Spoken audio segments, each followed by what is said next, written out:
them as well. What a move for the 48. Oh, look at this, and onto the straight they come.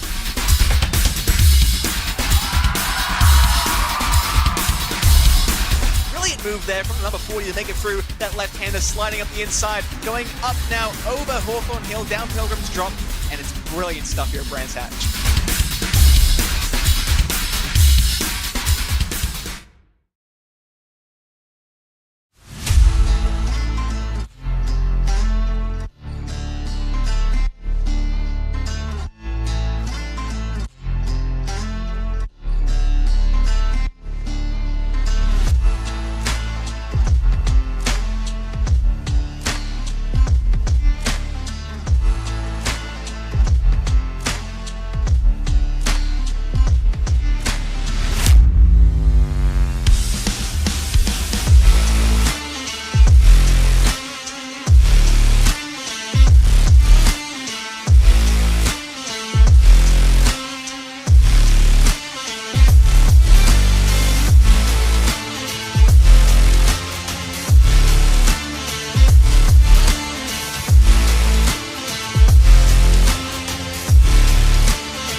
Your Monday night's worth of racing with the World GT Championship starts right here. And it is now at rounds 3 and 4 that they get the toughest challenge known to all sim racers out there. This circuit has seen it all, has done it all. The Gesam-Strecke layout, 165 turns, 24.5 kilometers. It's the Nürburgring, and it is the scariest out there. I'm Jake Sperry, Jeremy Scott, along with me for today's action. And Jeremy, what a circuit this is. It's a behemoth to start things off in this championship for rounds 3 and 4 of racing action. Nothing like the green hell to end your Monday evening. Of course, if you took a look at the chat here in the WGTC Discord, a lot of the drivers were a little worried about it, so it's going to be interesting to see who runs at the front. And we've got a little bit different format for the technical than we're used to. Yep, so this technical is going to run slightly longer in race number 1 as they need to get to laps, and you can see the calendar right here on your screen. We've got the Hockenheimring, Aragon, and then over to the streets of Adelaide for the technical. But this is featured technical enduro to start things off. A number more enduros than we saw over the course of last year as we raced to June and over to Watkins Glen. Let's talk championships though, because Nikolai Pulisen has gone out with the championship lead after the opening round without a win. His teammate, James Boumet, is just 5 points back, tied with Alexander Davidson, his battler from last season. Anders Mir is just 8 points back with Leander Gabrielsen in 5th position, as Jack Sedgwick and Arthur Thurtle, what an immortal run he had, 6th and 7th. Karel Stoat in 8th, Jan Dufner in 9th, and Lukas Prada rounding out the top 10. In Teams Pro, Falcon Sim Racing on top because they're 1-2 in the pro standings, with RAA SimSport 1 in 2nd. Adidas Racing by WSR has Altitude Frame Esports Pure Sims in 4th, with Venari Racing and WSR Veterans 5th and 6th. Altitude Frame Esports Mr. Hedge, WSR Esports, Altitude Frame Esports, and Atomic Esports make the top 10. To the AM category, we've got Pro Am to touch on as well. Seaman Andre Livingston is the winner of that category through the first 2 rounds. He's ahead of Ben Bennyworth and Janusz Hultain in 3rd position. Jacques Eva and John Lloyd are 4th and 5th, with Dan Blackwell, Gianni Terher, and Eric Hartmann 7th and 8th. Jaco von der Lit is in 9th, and Benjamin Gregory rounding out the top 10, leaving RAA SimSport 2, Full Tilt V Motorsport, Empire, and then the second of the Full Tilt Motorsport teams in 4th position. Fry Guys are 5th, with Epic Sim Racing 6th, with Quad Dash, Rao Racing Academy, P91 Academy in 8th position, and Boosted Motorsport with just the one driver down there in 9th. In Pro-Am, William Guthrie, your winner of Pro-Am last year, is the leader with Philip Schwerke 2nd, Michael Gray and Tommy Vidal 3rd and 4th, with Joe Newman and Ivan Turnison 5th and 6th, with Joshua Turnbull, Owen Neve, Ben Ultra, and Nikolai Orgor. Then rounding out the top 10 in category. Qualifying has been conducted, and Jack Sedgwick is on the pole position for InX Racing on a 7:43.053.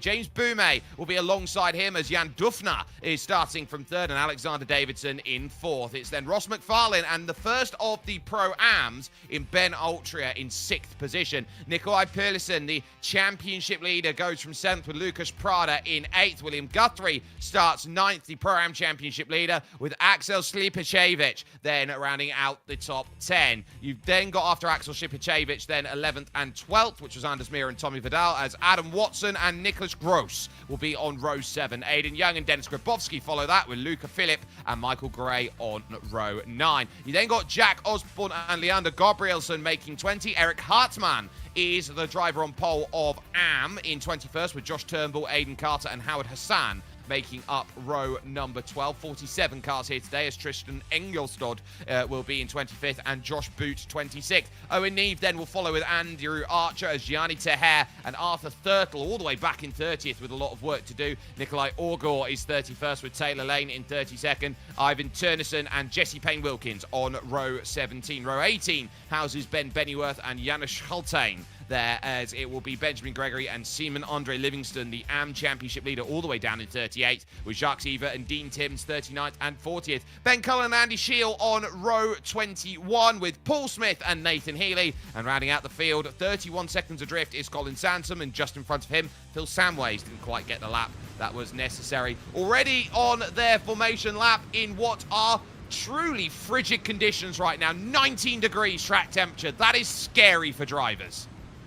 It really is, especially when you hit some of the high-speed corners on the old part of the circuit.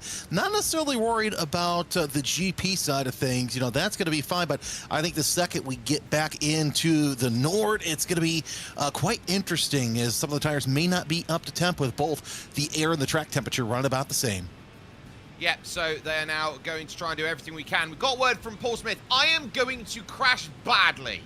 Is the prediction from Paul Smith down at the back of the pack. So we'll see whether Paul can or can't live up to the hype of the prediction, but it is a who's who over at the front. And you talk about how qualifyings are difficult as they go under Tiergarten very quickly here, Jeremy. It's the case that 3/10 here is like 300 somewhere, like where we were at Jerez.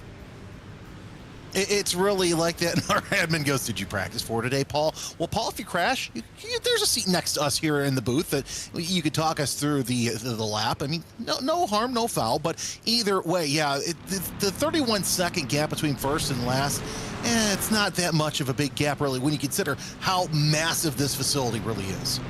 It's a huge facility. They've even got villages down on the inside of this circuit. They are running behind the iRacing BMW safety car. They only go to laps here of this circuit only. There are 4 laps available in round 3 of the championship, and Jack Sedgwick immediately gets the jump. And we are underway for racing action here from the Nürburgring. James Boumet immediately covered defensively against Jan Dufner, as they will now take the plunge in towards the Yokohama corner for the first time, looking towards the AMG Arena. A little bit of contact between Dufner and Davidson, but they all shuffle into line, and now Ross McFarlane will be watching as they go through, and there's spinners in the back, and there's going to be many going around then at turn 2. One of them going around, I think, just about avoiding, is going to be super troublesome for Jack Osborne, who found himself pointing in the wrong direction. But now they'll make their way, not with the full Grand Prix layout here. They will take this right-hand bend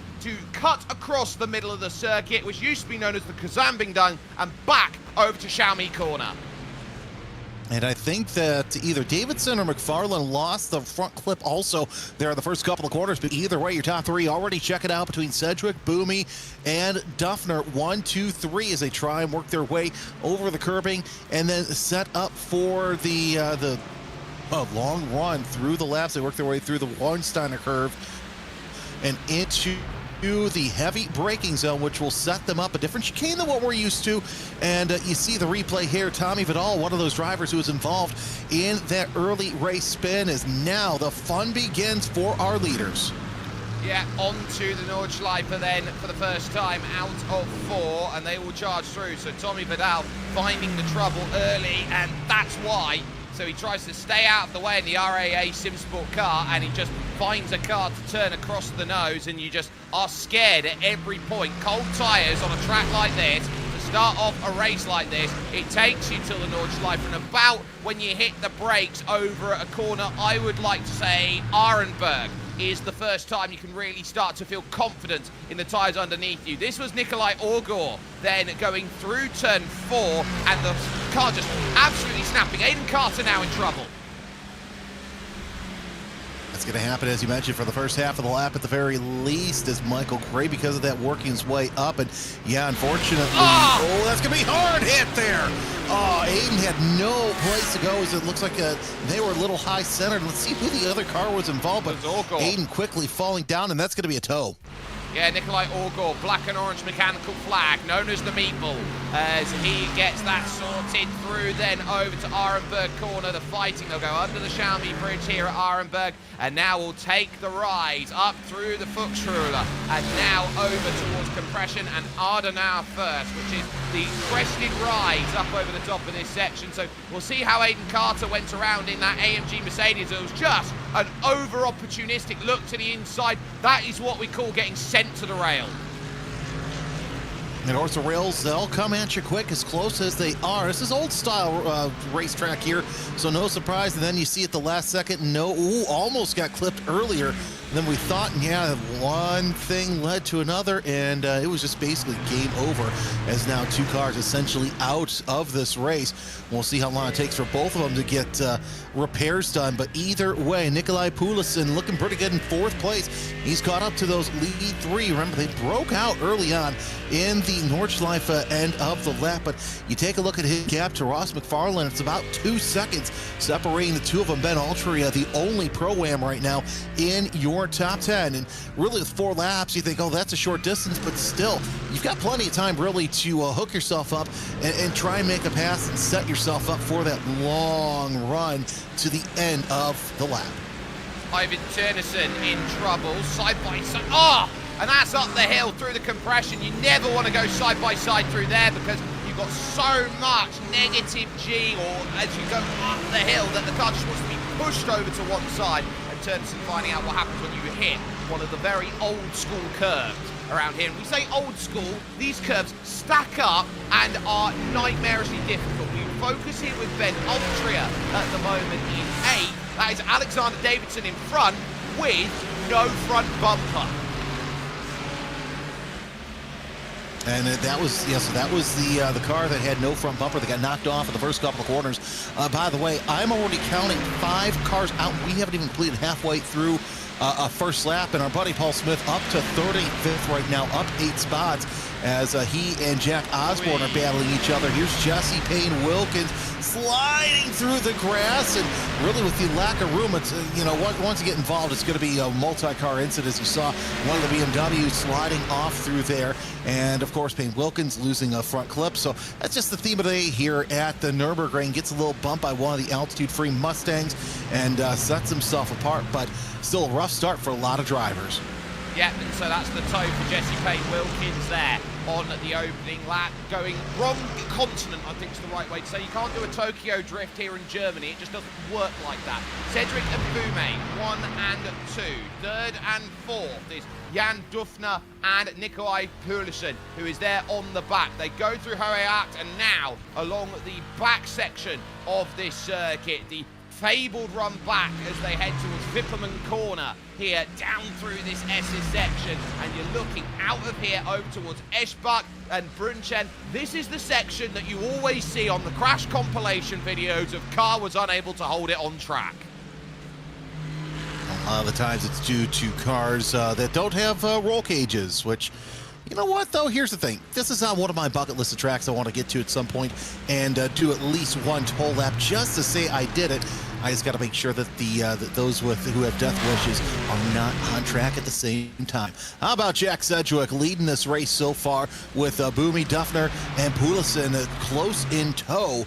Really, any other track, this would be a tight battle for the lead, but Sedgwick taking the Aston Martin all the way to the top. More problems for Tommy Vettel. Imagine it's just a spin. Oy. Yes, indeed it is. As he Thurtle, the race 2 winner, as he and Vettel get into contact. And, God, you just hate to see it, especially this early on. It's funny because Aiden Carter just came into the driver chat and said, yeah, exactly. These wheels are just absolutely flying everywhere, and Vettel decides, you know what? 3 wheels, you can't do it along most of the lap. But Aiden Carter asked, whose idea was it to do this track? Hey, why not? It's a lot of fun. It is a lot of fun when you can get the laps ticked in, and the only driver I know who's gone 3 wheels on his wagon around to save himself, then back to pitch, was Michael Schumacher when he ran up the back of David Coulthard. But at the moment, it's about hold yourself steady and onto possibly the longest straight in all of motorsport, the Dottinger Herve at this stage. This wonderful run to now try and get yourself sorted. Tristan Engelstad in trouble will get the black and orange mechanical flag. I wonder if that's troubles heading on to through the Golden Koffel. But before that, Gianni Teher as well also is going to be out then on the opening lap. But hold yourself steady, find the patience that is critical in this race, and don't do too much to understate what's going on then. So it's nice and dealt with at the front. This is Engelstad who is trying to run himself through. This is the miniature carousel. He just runs, he sees cars off in front, slides through the middle. Hold your brakes, hold your brakes. Hold your brakes. Hold your brakes and try and go where the car isn't going. Ingles, that will end your race right there. So lots of damage out of the 57. Engelstad is just wrong place, wrong time for the BMWs. Now we get working on our second lap. Here comes Boomy around the inside, and he's going to get that position for now. But will Duffner try and go high, wide, and handsome on Sedgwick? As Sedgwick just loses 1 spot, but still, Duffner and Poulsen looking like they're going to try and go 3 wide for a position, but no, indeed they're not. It's going to be a battle for third between Poulsen and Duffner. Poulsen gets that position for the time being, but Sedgwick holding these 2 Mercedes up really hard. Well, you have to fight with everything you've got. Black flag for speeding, I think, for Gianni Teher as well. And there's going to be contact. Poulsen, championship lead, is going to be in the gravel and in the barriers at the Bilstein right-hander. And that's going to have to be reversed to be found to get back out onto circuit again. And the first rule of the Nürburgring is to survive the Nürburgring. They were chopping and changing and being uber aggressive on the GP circuit because it's the only time you can through the Goodyear Spanger and onwards, and suddenly it becomes trouble street. Boumet leads, he's got a second, and the reason why is Jack Sedgwick has said last week even, he's struggling with first and second gears. Look, he gets a little arm out there to the outside. It's opportunistic from Duffner down the inside. He didn't have enough overlap in my view. No, I agree with that statement. The steward's going to have a look at that. We might see some post-race penalties as a result of that later on down the road, but either way, the only person loving that is James Boomies. He is your leader right now, 1.2 seconds over Sedgwick, and that gap is growing corner by corner as it go through the dip and up the hill. Boomy taking that Mercedes up to the front. Of course, he's your race 1 winner, and it seems like it has that feeling that's starting to turn into how it was last season, where Boomy had to win at least 1 race every week. Oh, he saw the front 2 wheels there kick up then from Alexander Davidson, and he has less grip on the front to keep him pointed down through Fluke Lutz, and Ben Altria now will get the run and will move through. Now William Guthrie, who is trying to challenge for that Pro-Am race lead out there overall, isn't going to get the chance, and there's a switch on the outside. Nicholas Gross, home soil track for Nicholas, which means in virtual soil terms, you're an extra 2/10 quicker than normal, and so we'll be looking to try and go. Tommy Vidal, a 4 2/3 minute pit stop out there as they now chase over towards Depression and Ardenau first coming up. It's Gross to the inside, then in the back of shot as he tries to figure out how he gets by William Guthrie. He's got the inside for this left, but remember, you've still got 1 more right-hander to try and solve over the top of the Vista View. Oh, what a save over the curb. The Venari car of Gross having to do everything possible. Adam Watson going, More deductions for Sherlock to try and find.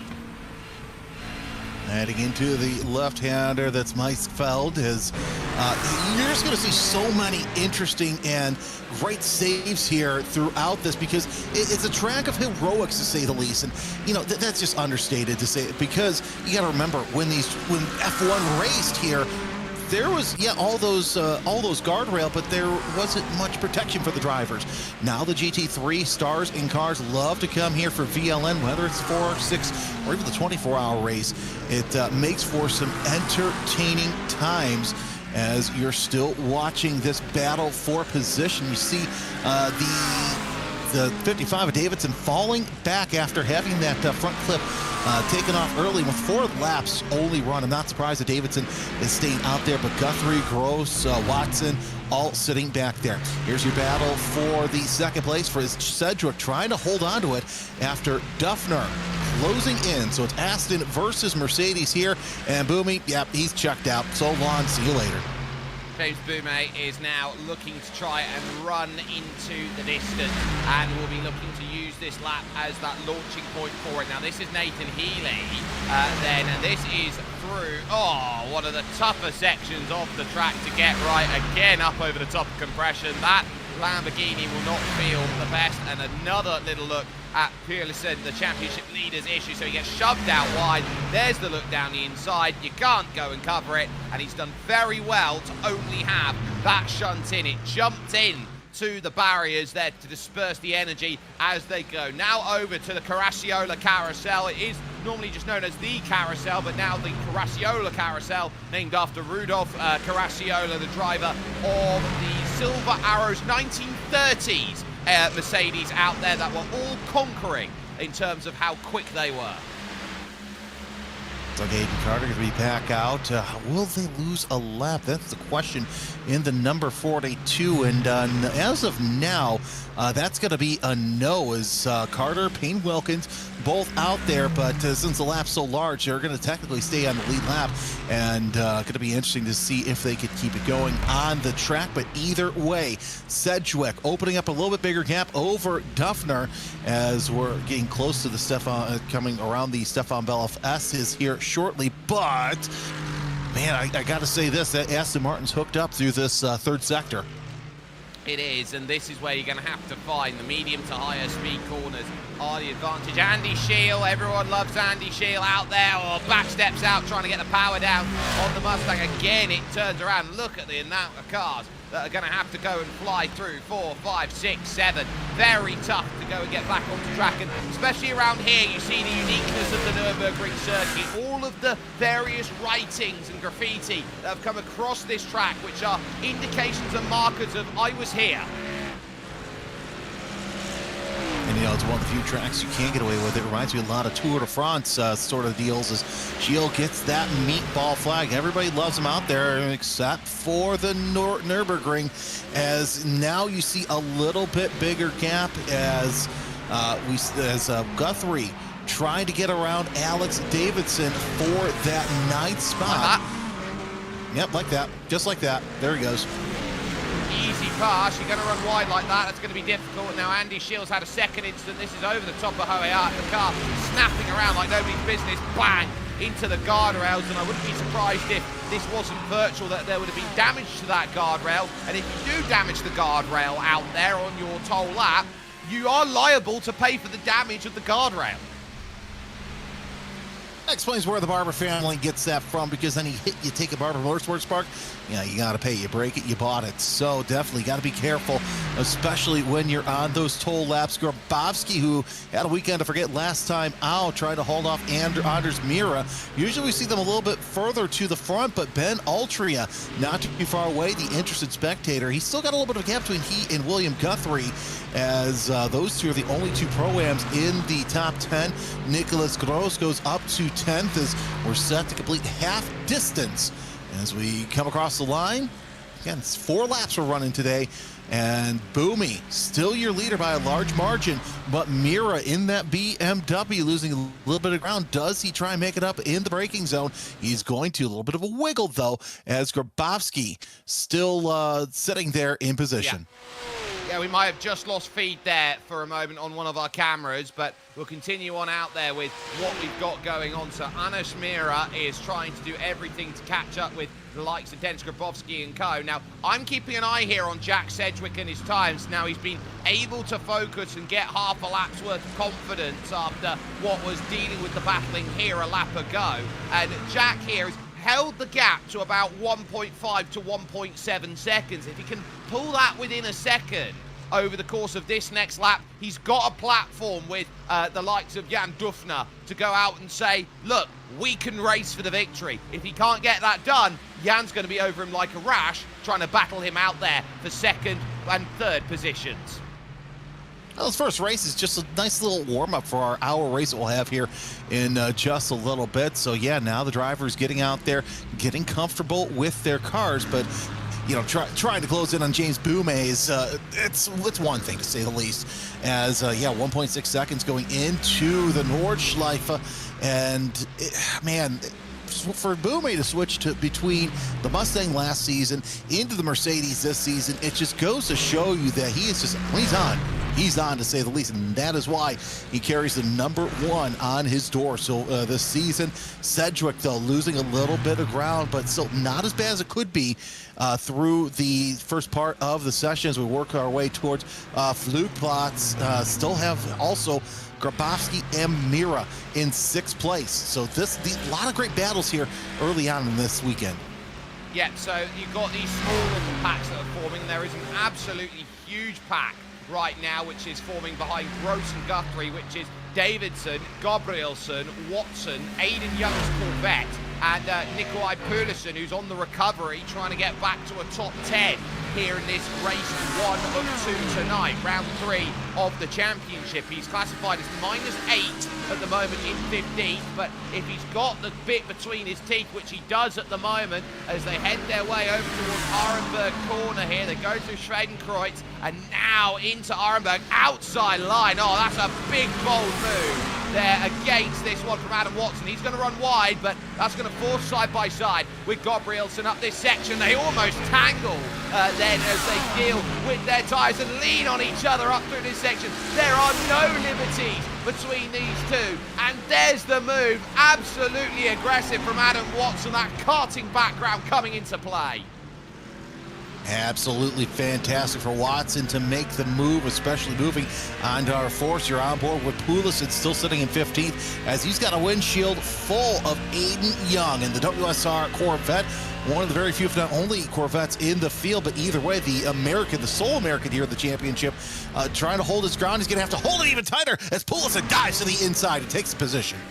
Great move there by Nikolai Perlisson as he gets by Aidan Young with a dive at Megatsfeld corner, which sets it up. Now you're into the middle sector of the lap here. You now head through what Jimmy Broadbent likes to call miss, miss, miss. You never get this corner correct, but it is hit, miss, hit is the way that it is understood into its English colloquialism, and then down onto the brakes and set yourself off of the exit of the corner then as you look to work over towards X-Muller, which is not this right-hander, but it's the next left up the hill as we focus with the Adidas by WSR car of Alexander Davidson. This is X-Muller, which lulls you into a false sense of security. That barrier is not even a car width wide on the outside.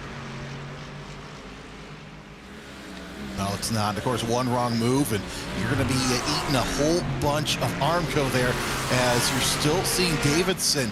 If you gotta say, for somebody who doesn't have a front clip and aerodynamic, heavy track, he's doing quite well holding on, and I'm sure that he is just waiting and wanting for this race to be over as the field working their way around, headed towards Carasola Carousel in just a couple of minutes. Boumet has this lead on a stranglehold, but Guthrie, look at him in the top 10, closing in on Nicholas Gross. Those two had a pass early on. You see Alexander Davidson losing ground to our 10th place driver, but still, this battle here, one wheel wrong, and we're going to have 2 more cars who are going to enter into the conversation for 9th. Yeah, and so one wrong move is all it can take for certain drivers to go wrong. And I look at Alexander Davidson's car. It looks very much here at the moment with the front clip missing right now as we see him rushing around the Caracciolo carousel here, Jeremy, that it looks like a dog has stuck its head out of the side of a car and is getting buffeted about by the wind. That's how the front of that car looks right now. But I imagine the cooling for the engine is quite nice as well because there's no clip to inhibit it. So that's 6 in one, half dozen in the other. Still have Sedgwick trying to hold off Duffner for position as, the Flansgarden and headed towards, actually, I'm sorry, that's going to be Eichbach, and then they're going to make their way towards Flansgarden. There's so many corners here with so many different names. Here's Michael Gray and lost it going into the corner, shortcut the course, but still, the good news is he kept it out of the wall. It's so good there. He's got very limited sight lines around this place, but up at Hohe Arc, Michael Gray finds an abandoning point that he can just jump away. It is also worth noting that in AM category, it is Eric Hartmann who is in control. He's only got a couple places currently over Howard Hassan. By comparison, so we'll be looking at how to go through as he works this one forward. Howard having a really nice race today in the Project 91 Academy car as he looks to try and give that hunt. There is Eric Hartmann who is doing a wonderful job running about right now in 18th place. He's only a couple of seconds off the back of Josh Turnbull and that group that contains Pearlison, Young, Watson and Gabrielson. And now we're at the point of the race where it's like, you know what, just keep it clean. You've got one more lap to go. Once you cross the line, that's all you want to do. You just want to finish the race without any sort of damage. Doesn't matter if you're racing somebody or not, you just want to finish so that way you can go into the feature race and know what you need to do. You've got an hour of this later on, so that's going to be quite interesting. I'd say we got 7 or 8 laps around the Nürburgring later on this evening, but still, your AM leader looking great all by their lonesome. Let's take a look at that battle for second place again between Sedgwick and Duffner. 0.2 of a second separate them as now they get onto the long back straightaway. Sedgwick, your pole sitter, having to hold off Duffner. Remember, Duffner might have some sort of penalty coming to him after that little contact there early on in the race, but Boume coming down the straightaway. Last lap for our leader. Well, the good news is I'm not going to be shouting for what is now 7 minutes and 45 seconds straight as they now enter its final lap. But there will be moves down the inside by Jan Duffner, uncorking one at turn number 1, dropping down the hill, looking for the drive now here at turn number 2 as they enter the AMG arena, which is tailor-made for this AMG Mercedes. Now through turn number 3, trying to look here through the mid-gearings. Not going to quite get the angle. It's not going to work. Adam Watson now on the bottom of your screen, fighting for a bit of side-by-side. Spin off the exit, turned across the nose of Alexander Davidson. There's not much nose left of that, but Watson ends up looking a little bit red-faced after that. Leander Gabrielson will take a couple spots. Talk about an interesting battle there as now we see Sedgwick trying to hold off Duffner again for position. A little bit of dust being picked up, but it's the last time they'll have to come through the Grand Prix circuit at speed, at least for this race, as the back of the field really getting strung out here. So it's going to be a long run to the finish for some drivers as now they work their way in. Here's Adam Watson. Now let's see what happens with the 291 as he looks around the outside, and that's not a place you want to be. As once again he takes out Alexander as they work the Alex Davidson, I should say. So Davidson just cannot buy luck here in this early part of the race, especially right there. That's where he lost his clip at the start.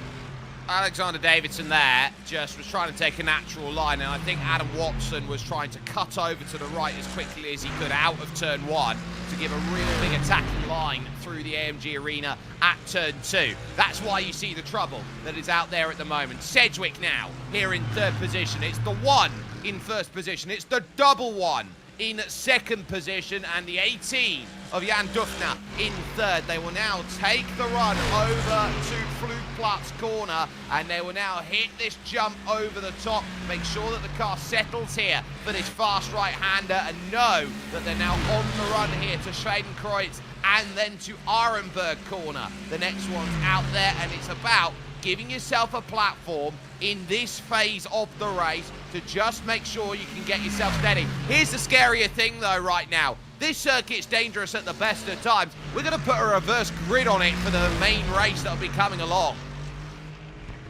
You know, usually I say, hey, let's go mayhem and invert the whole field. I don't know if I want to invert the whole field this race. I'd rather invert the least amount out there because, you know, yeah, you're going to be fine in the first, you know, 10th of the lap, but the rest of the lap, we're going to have so much mass mayhem and calamity in that first lap if we invert more than just the minimum. It's going to be quite interesting to see what happens as Duffner loses a little bit of time there off of Sedgwick, as the gap now about 0.6 of a second separating the Aston from the Mercedes. But either way, if we invert the entire field, I'm just going to go downstairs, pour myself a little drink, and then just watch the mayhem and calamity happen. Well, I just took a little look there. There was a bit of tyre smoke that came off Jack Sedgwick over the curb at Ardenau first, just as he changed gear. So I think he's really running that Aston Martin down as low as he dares at the moment in this race. Ultra happy. He's got 4-second advantage in the Pro-Am category. The advantage as it was over the line for Eric Hartmann over the likes of Howard Hassan, sat to the tune of 14 seconds. It's 2 seconds at the front of Pro as they go and now work to Exmuller corner here, which will be next, and they will now deal with the likes of the Lauda Links coming up, which will be the famous section of circuit here as Boumet is your leader, heading on to one of 2 great overtaking zones on this section of circuit. Now through the Lauda Links. This, in 1976, was the famous place where Niki Lauda had that fearsome fireball. Led changes to Formula One and made it safer as we know it. The Falcon Mercedes really holding station going through Kechlin and headed towards Klostertal at speed.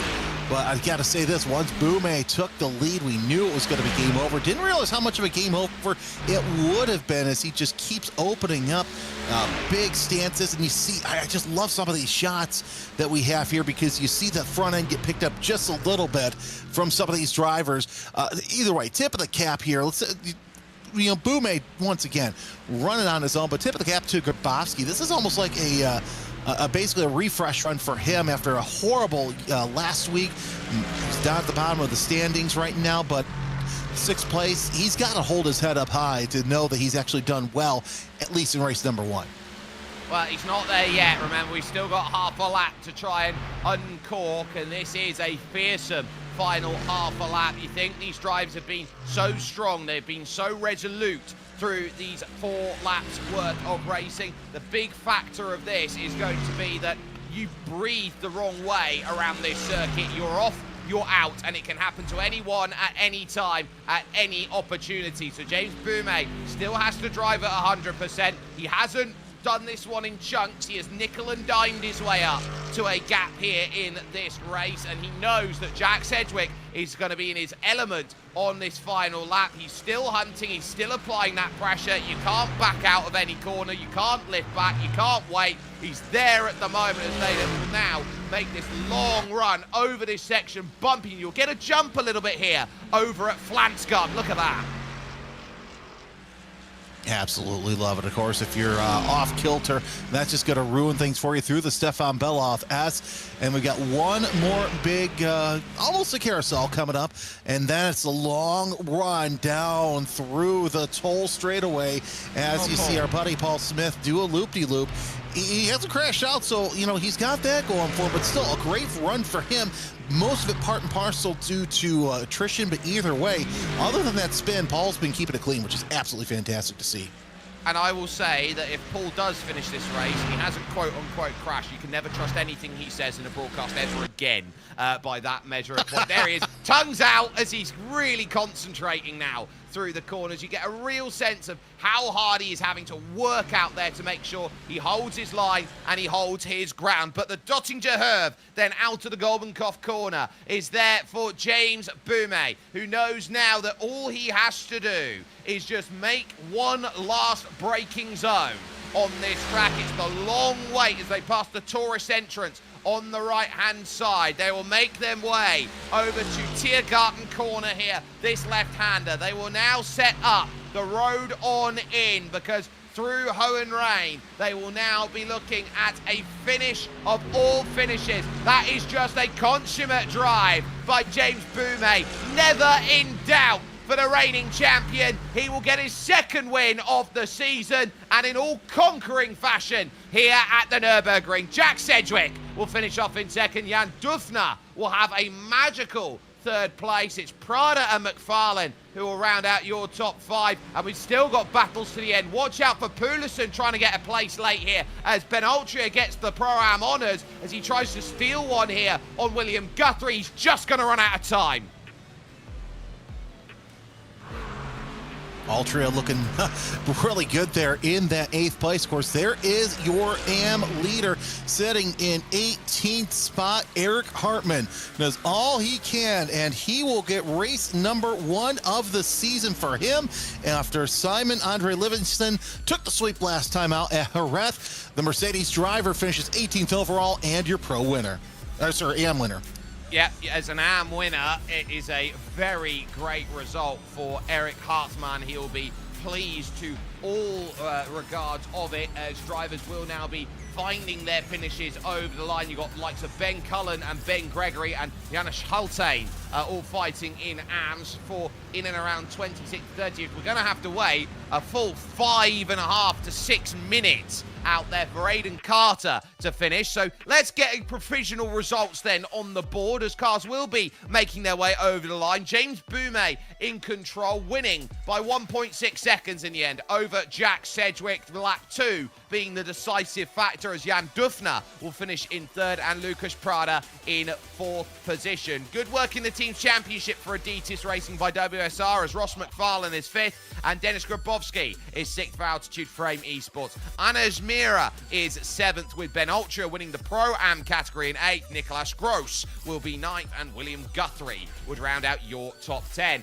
Nikolai Poulsen will be ruining the contact on lap 2 that sent him from a fight for the lead all the way back to 11th position. In the end, he will recover back to Leander Gabrielsen will be 12th, with Aidan Young and Alexander Davidson 13th and 14th. Michael Gray will then follow Joshua Turnbull, with Adam Watson, Eric Hartmann, then the winner in the AM category classes. Owen Neve and Taylor Lane would make up the top 20. Andrew Archer, good quiet drive there in 21st, ahead of Luca Phillip and Ben Bennyworth, who would get the place late on Howard Hassan, then to move to 2nd in the AM category, as Jack Osborne would finish ahead of Janusz Hultain and Benjamin Gregory. Ben Cullen would then be in 28th, with Dean Timms and Arthur Thurtle making up your 30. Paul Smith currently 31st on draw, as you got then Axel Shipolyevich and Phil Samway. Simon Andre Livingston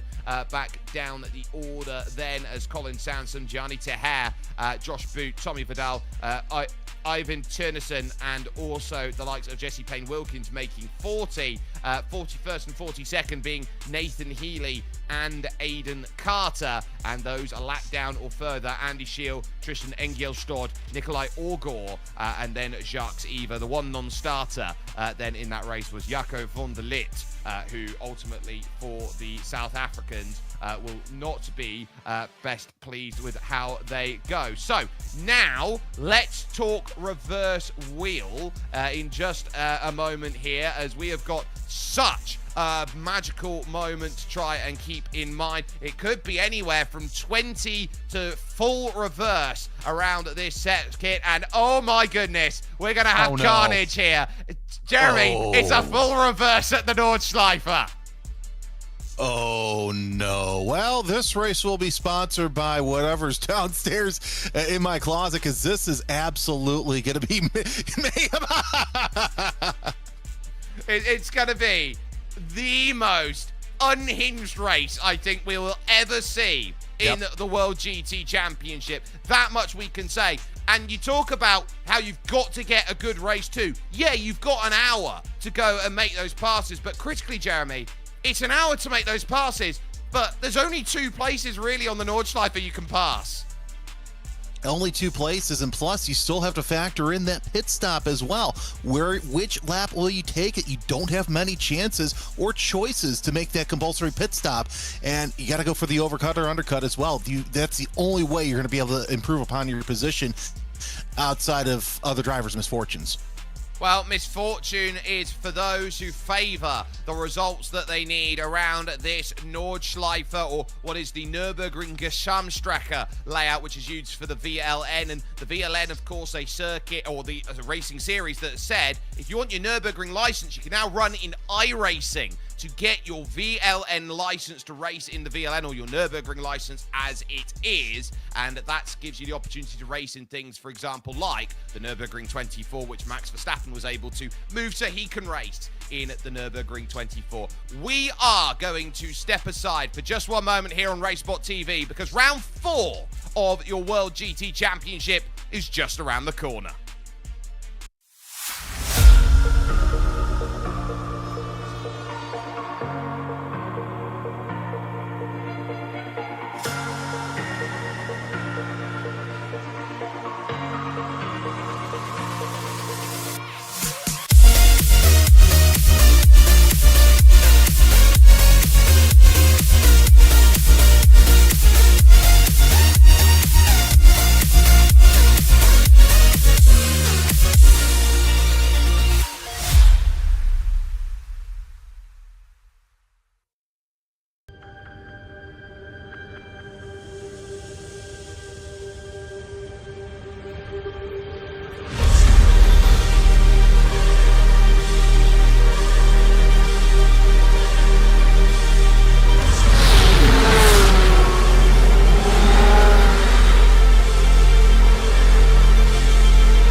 As well. What a move from the 48. Oh, look at this. And onto the straight they come.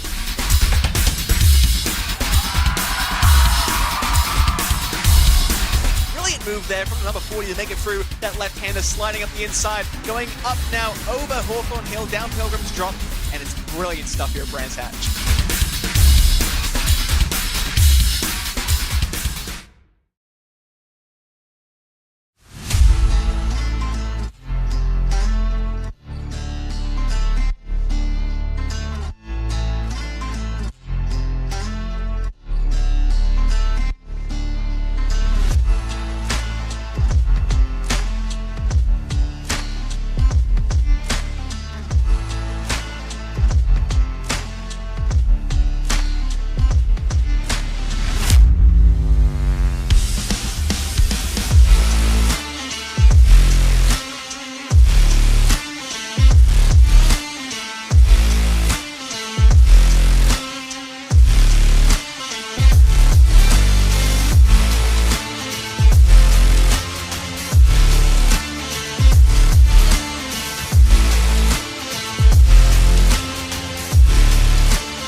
Welcome back, ladies and gentlemen, to the World GT Championship. This is round 4. Now that we jump to here at the Nürburgring, I'm Jake Sperry. That's Jeremy Scott. Jeremy, if we're not quaking in our boots, then every driver will be. A full reverse grid around here is the scariest ever prospect you could conjure up.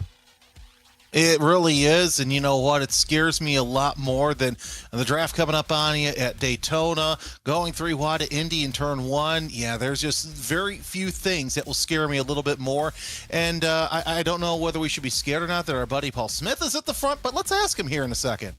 Well, let's ask him right now. Paul Smith joining us here from Cracked Racing. Paul, let's just talk about race 1 there of the night, first and foremost. I'd rather not. You'd rather not, but you had, I would say, a decent showing until your little oopsie. Which little oopsie? There was many of them. That last lap was awful, just absolutely awful. And if I could have got away with not doing that, then that would have been great. But no, I was on for a good result there. And to be honest, 33rd for me is a good result because I'm not comfortable in these GT3 cars around this track. So, and you've got to have that comfort. You've got to have that understanding of the car. Get me in a TCR round here. I'm comfortable at the back of the grid in those as well. Yes, and I'm sure that we will start seeing here how tough this circuit will be because you've got basically drivers now having this accordion effect at the start of the race. We saw it quite a bit in race 1. I'm sure you saw about 7 or 8 cars strewn across the road on the opening lap. How critical do you think the Grand Prix layout of the circuit is going to be to set up everyone trying to be that aggressive to get onto the Nürburgring and go, right, now we can fall into line? I think you're going to see a level of aggression that you don't normally see in this championship. And that's saying something. In all my years of being involved in this series, either driving or commentating, we've seen some aggressive driving. But I think you're going to see those top pro drivers are going to be desperate to take advantage of the wide open expanses of the Grand Prix loop before we then head to the narrow Nordschleife. There's going to be some risky moves pulled off as well. I do guarantee that you're going to say that. Not from me. I'll be if people want to stick a nose in, then I'll be thinking damage limitation, just pick up points and finish the race. That's my key aim. It's a case of no after you then, I guess, is going to be the way that we're going to be seeing it. But Paul, from what is in and around a top 10 start out there here in this race, you are looking around and thinking there's going to be a lot of quick drivers who will want to jump through. There is, of course, the pit stop that will allow for opportunities to make a different strategy work. But as far as you're eyeing up the strategy for this race too, are you just looking to run the tank as much as possible, try and be as pedestrian as you can? Or are you looking at this as, okay, this is an opportunity in the top 10. If it's going to be a case of trying to avoid an instant here, an instant there, is it just assess where I am after lap 1? I think it's basically trying to get to the point of where you can finish the race in terms of fuel. 58.3 litres is the maximum that we can put in my car, so it's going to be a case of basically halfway stick a full tank full in again and away you go. So there's not much strategy really to play out with this one when you've got this length of track. When you're on a shorter track, you can have that bit of a window, but here I think you're really going to be just seeing a big pit party with everyone in. Well, we will wish you the best of luck when it comes to racing action. We'll give you a minute to get a bit of practice into play. Paul Smith joining us there from Cracked Racing, Jeremy. And I think we are setting ourselves up for what could be one of the most predictably unpredictable races of all time. I think you're right. You know, this is going to be interesting to see how this reverse grid works out for, you know, these racers. And I don't know, Jake, what we're going to see. And it's going to be interesting to see if we're going to even have a first lap calamity. But look, I trust these drivers here. What I don't trust are how close the walls are in the Nordschleife. And I mentioned earlier on, this is known as the green hell. And I think we're going to see that in the first lap. Now, we have an hour to race here. And I like the strategy that Paul said. Halfway, going to come in and take my pit stop. Okay, that's great. Will the rest of the field do that? I have a feeling they're going to do so because you only have a lap window to get it in.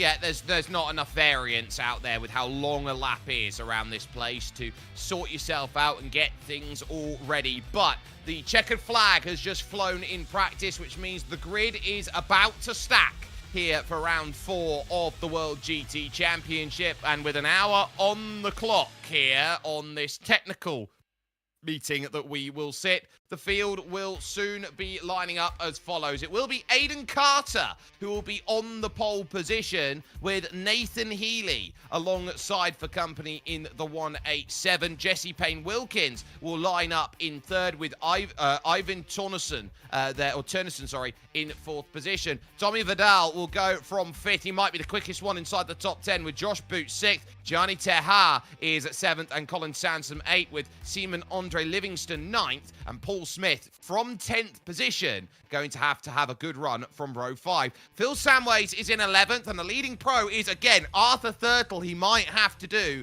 some lap 1 magic to get up, with Axel Sliapachevich there, in 13th position. Dean Timms is 14th, with Janusz Holtain and Benjamin Gregory in 16th. Ben Cullen and Jack Osborne will house row 9, your top 20 rounded out by Howard Hassan and Ben Bennyworth. You then got Luca Phillip in 21st, Andrew Archer is 22nd, as Taylor Lane and Owen Neve will be on row 12. You've got Eric Hartmann and Adam Watson 25th and 26th, with Joshua Turnbull and Michael Gray then leading Alexander Davison and Aidan Young to make the 30 in the Corvette. Leander Gabrielson and Nikolai Perlisson, who walked into today as championship leader, will then see behind them William Guthrie and Nicholas Gross on row 17. Ben Ultra is 35th. Anej Mira is 36th, with Dennis Grabowski and Ross McFarlane. Lucas Prada, Jan Dufner, Jack Sedgwick and James Boumet make up the front of what was race number 1 tonight, with Andy Shield, Tristan Engelstad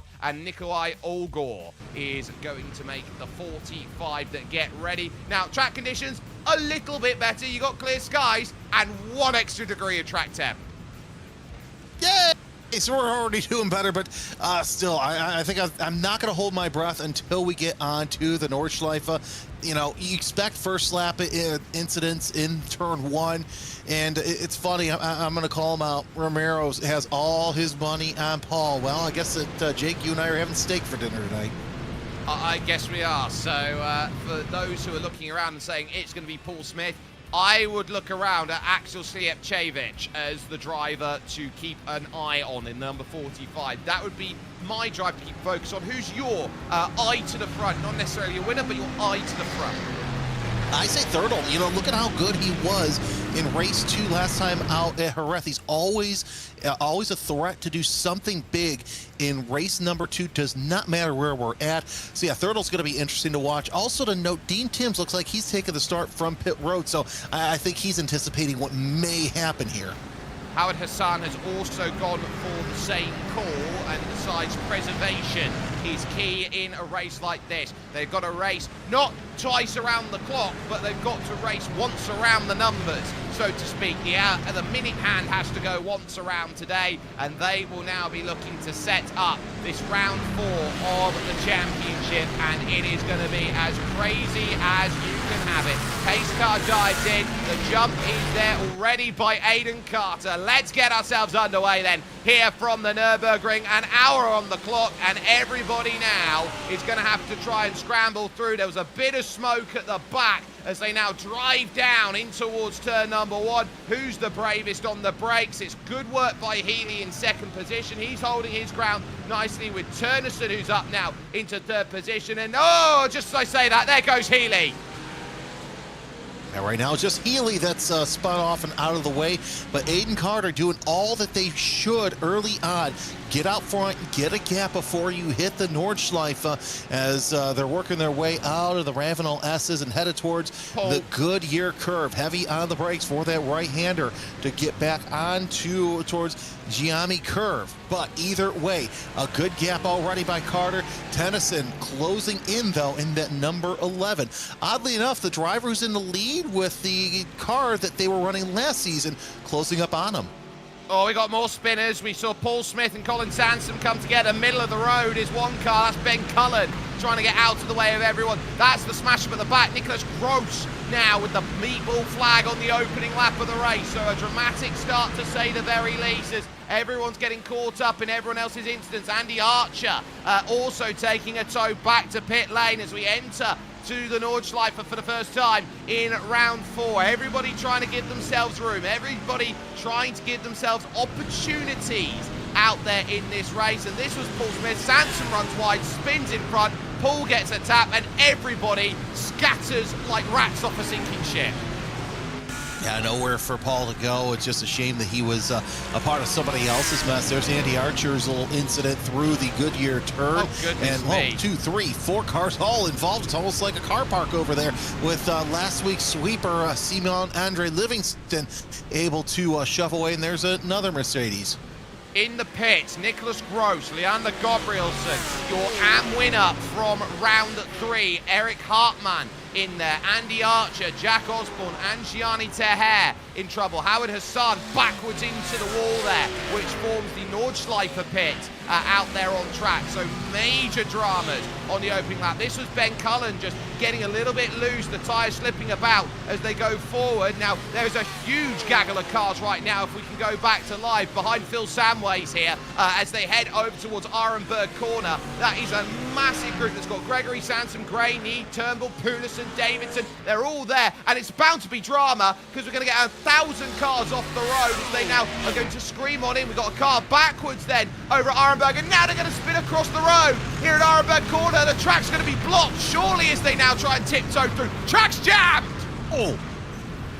So many good contenders already taken out in that incident. You see another one get spun back there. I believe that's a BMW. That's Agard who's involved in that one, but still lots of quick drivers. Black flag, a black and orange mechanical flag for Jack Sedgwick. That's huge on the opening lap. It's about survival of the fittest. Jesse Payne-Wilkins had his own spin and troubles, and there's another car off. Owen Neve up over towards Ardenauer first. This might be one of the opening laps you see. James Boomy's got the black and orange mechanical flag now. I can't believe this. What is going on? I think that was all part of that big incident that we saw back there. Pennyworth into the pits. Here's Alex Davidson's incident, and he just shoves his Mercedes somewhere it doesn't belong, gets hit as well, and that's what starts that issue. Aiden Young also involved. So again, a lot of fast cars, and we see this mayhem with the full field split. I think everyone's going to turn around and say, well, we didn't start the fire, but for the moment, Tristan Engelstad, another driver who finds himself just trying to avoid all of the dramas out there on track. This is Augur's perspective here as he runs through. You have to try and avoid and know where to go. And look, after that, just madness. Nobody thinking, no one using their head and being driven through. This is Lucas Prada's perspective then of this as he finds himself in the middle, and then suddenly he finds a rolling roadblock right in front of him, and he is right into some dramatic bits of contact on the opening lap of this race. Meanwhile, at the front, it is Aiden Carter who leads this one outright, and the chase now as they head over towards Klostertal Corner will be with him, Ivan Turnison and Josh Boot, Tommy Vidal in 4th position, and Axel Sviatchevich in 5th place. We'll take a look from Colin Sansom's perspective now. Of course, this is just absolutely huge, and yeah, just nowhere to go, and all of a sudden turning the wrong way, and then just having cars right at you. It's got to be the worst feeling in the world, especially for somebody who's trying, and yeah, just Porsche in the middle. Not something you want to see anywhere, especially here at the Nürburgring. But a lot of very quick cars taken out as Tennyson has closed in on the 42 of Aiden Carter, not too far away from there. Josh Boot, Tommy Vidal, all sitting there, and your fastest pro right now is a Slipvek as he sits in 5th place. Yep, Axel Sliepchevich then in 5th position is just on the back of this group. Luca Philipp up into 6th position. Arthur Thurtle is in 7th. Leading AM at the moment is Janusz Hultain, the Belgian right now, who started 15th on the grid. He's up all the way now to 8th place at this moment in time. So he's having a great run. He's got Nikolai Poulsen in 9th. And Nikolai started in 32nd on the grid. He's up to 9th, and all his nearest rivals are out in the pits. Talk about luck. As you see Shelton trying to hold off Poulsen even further. And you take a look at the points even before race 1 of the days. Poulsen goes to the inside. Poulsen already had a 5-point advantage over Boumet and Davidson, and that's just going to open up even further, especially with that little mayhem. And oh, Hassan, we knew that was going to happen at some point, losing that rear gap, and he's just better off doing that. The slight tap into the guardrail. Nathan Healy, he had problems in race 1, and those problems continue in race number 2. Hold the brakes. I guess that's the big thing, is a full tilt Lamborghini blocking the track. That thing's a big boy there. As Healy, let's see if he loops it around with no problem here. But either way, you're still watching Poulsen get around Shelton, and now you've got Tommy Vettel in some deep. Well, that's one way to get around the track, is get around backwards. It very much is. Now, I'm going to say this as we head towards the end of the first lap, as now here comes Tommy Vidal to make the move on Josh Boot on the bottom right corner of your screen. Nathan Healy desperate to get back going. A third of the field right now, at least, is on pit road with damage on the opening lap. Well, it's more than I anticipated. Yeah, your top 29 still on track, and I think that's going to be 3 wide for position. As holy cow, Slijepcevic, look at that! Look at that! This is brilliant from Slijepcevic, and now one's going to have to yield. That's Tommy Vidal, who wants none of it. And then as they head their way over towards Hohenrain, it's a case where Josh Boot, being brave, is going to hold off, and Slijepcevic here is going to work for the opening lap here and get things sorted going on to lap 2. Remember, this is an hour that they are racing, and already we are seeing the massive dramas that have befallen the start of this one. Carter leads, Turnison second, and Josh Boot under threat, because there goes Slijepcevic to the inside, and the Altitude Frame Esports driver jumps up into third with that pass and says, comfy. Now I've got 2 more to figure out here, 2 pro-ams to work with. And I don't think it's going to take too long for Slijepcevic to catch up to Tennyson and Carter, but still, tip of the cap to Carter, holding this lead for at least a full lap. Poor Aiden Young getting caught up in a little bit of a mess, but then again, wasn't fully clear, so was it a case of one had to back out or another? But either way, not a good start to this race for the American. Slijepcevic closing in on Tennyson. See that 5 times fast as they work their way around, headed towards the Nordschleife for the second time. Carter, man, I just applaud Aiden Carter going into the lead, but then again, we saw how good they were last season as well.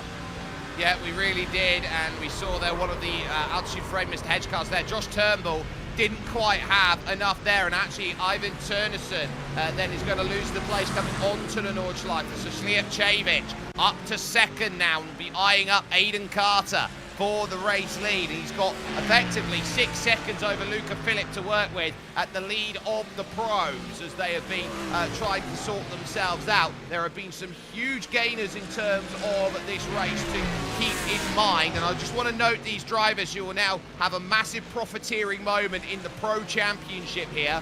Jan Dufner, Anders Mira, Dennis Grabowski, and critically, the quiet man of all quiet men in this championship so far, Ross McFarlane.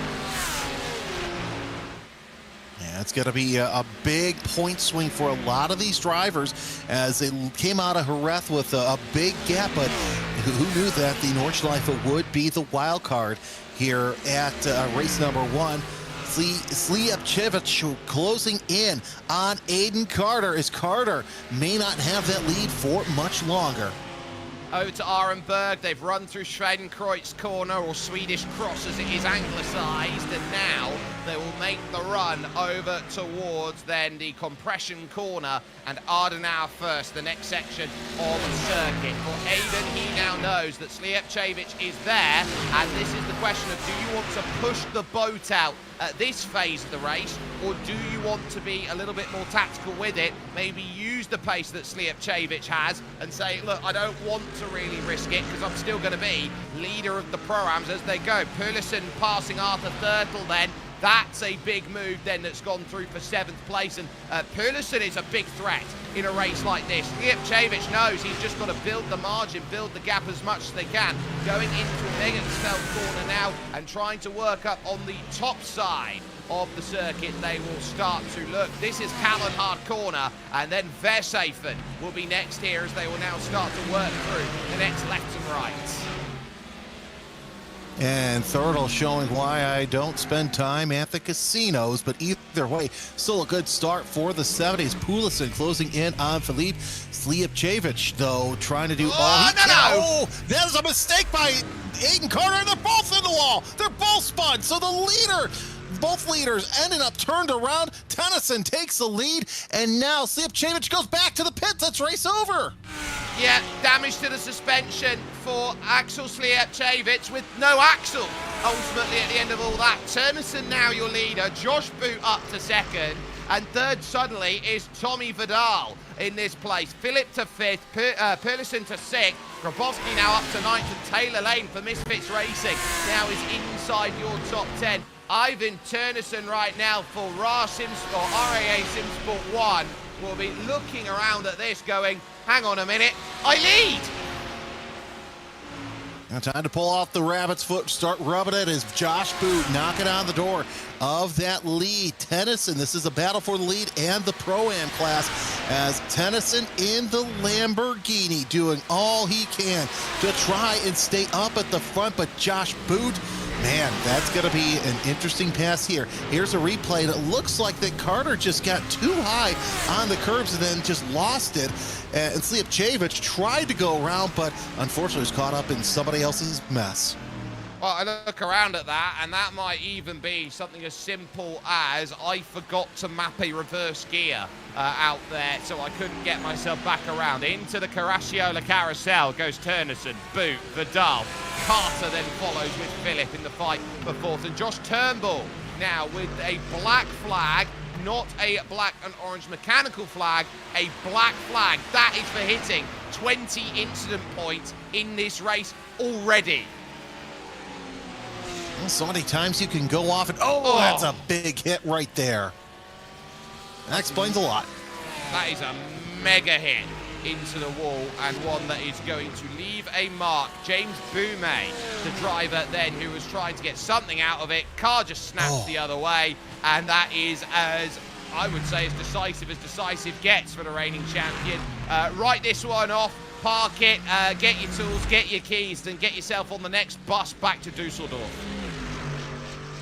Yeah, just, you know what, cut your losses and make your way around. This is a good battle here. Grabowski trying to hold off Michael Gray for overall position. Gray trying to stay in that top 5, but you see the front clip there of Aiden Carter as well. It's missing a little bit as Carter trying to hold off Philippe for overall position, not necessarily class position, as both of those drivers in Mercedes working their way around. I gotta say, Carter's not making it easy for Luca. No, and this is a very high-speed section of the track, so you need some help. Through the Stefan Beloff S, named after Stefan Beloff. At the time, the fastest driver to lap around the Nürburgring Nordschleife. A driver who, on that day, fabled in 1984, which was labelled as the coming-out party of Ayrton Senna and his Tolman. It was Stefan Beloff who was catching both him and Prost. Big wiggle over the top of the berm there of the concrete for Luca Philipp, the Swiss driver who's trying to work through. Thurtle now overtaken by both Grabowski and Michael Gray through the Goldenkopf corner onto this long straight. This is where damage versus no damage is going to pay. That's a change for position. Tommy Vidal now also looking to move up for 2nd. Yeah, no surprise that basically you've got easy pass here with Philip going there into position, and Aiden gonna tuck in back there. Of course, Pulisic also reeling in these two.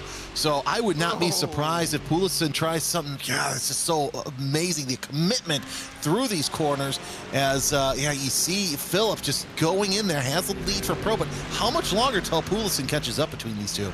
Well, I had my eyes on Tommy Vidal and Josh Boot, who Boot basically gave the boot to Tommy going through there at Tiergarten, and that could have been a massive crash, very similar to what we saw with Aiden Young. Tommy's held himself steady. He's then still holding sorted, and this has been the longest 16 minutes of a race I can remember in a very long time. This has felt like they're playing Survivor. You know what? Sometimes that's what you got to do when it comes to running here around the Nürburgring, as Tennyson has opened up a 1.5-second gap for the time being. Another view of James Boumet's incident. This might be a different one as he goes off course, gets the jump. Let's see what happens here, as he's just having all sorts of problems here in race number 2, your race number 1 winner. Of course, you'd rather win race 2 than race 1 because it's better for your points. Yeah, so that was trouble at Close to Tile Corner, which translates legitimately to Bravery Bend, and you do need to be brave when you go through that section. But you are right there, Jeremy, in the sense that Turnison now is to a 1.6-second lead here at the front of this field and is holding his mark absolutely wonderfully at this moment in time. He's not having to worry. He's not having to be concerned at this point in time. They're just trying to build their race and know that the moment they get to halfway, it's big. I look back at Aiden Carter because Nikolai Perlison is now all over the back trying to find a way through. And at this stage, I would turn and look around to Perlison and say, he has just got to run the gauntlet one car at a time. He can't take liberty, he can't take chance, because he is in the greatest position he will be in, I would argue, all season. No, I agree. And when we go back and look at the end of the championship, if Poulsen can keep it together as he goes door to door with Aiden Carter and able to get around the ailing number 42, I think we're going to look back and may have been the race that won Poulsen his, oh man, that looks so good, that won Poulsen his championship because of how determined that he was. I mean, heck, right now, he's 27 spots up from his grid position, and he's still gapping Carter and setting his sights on 4th place.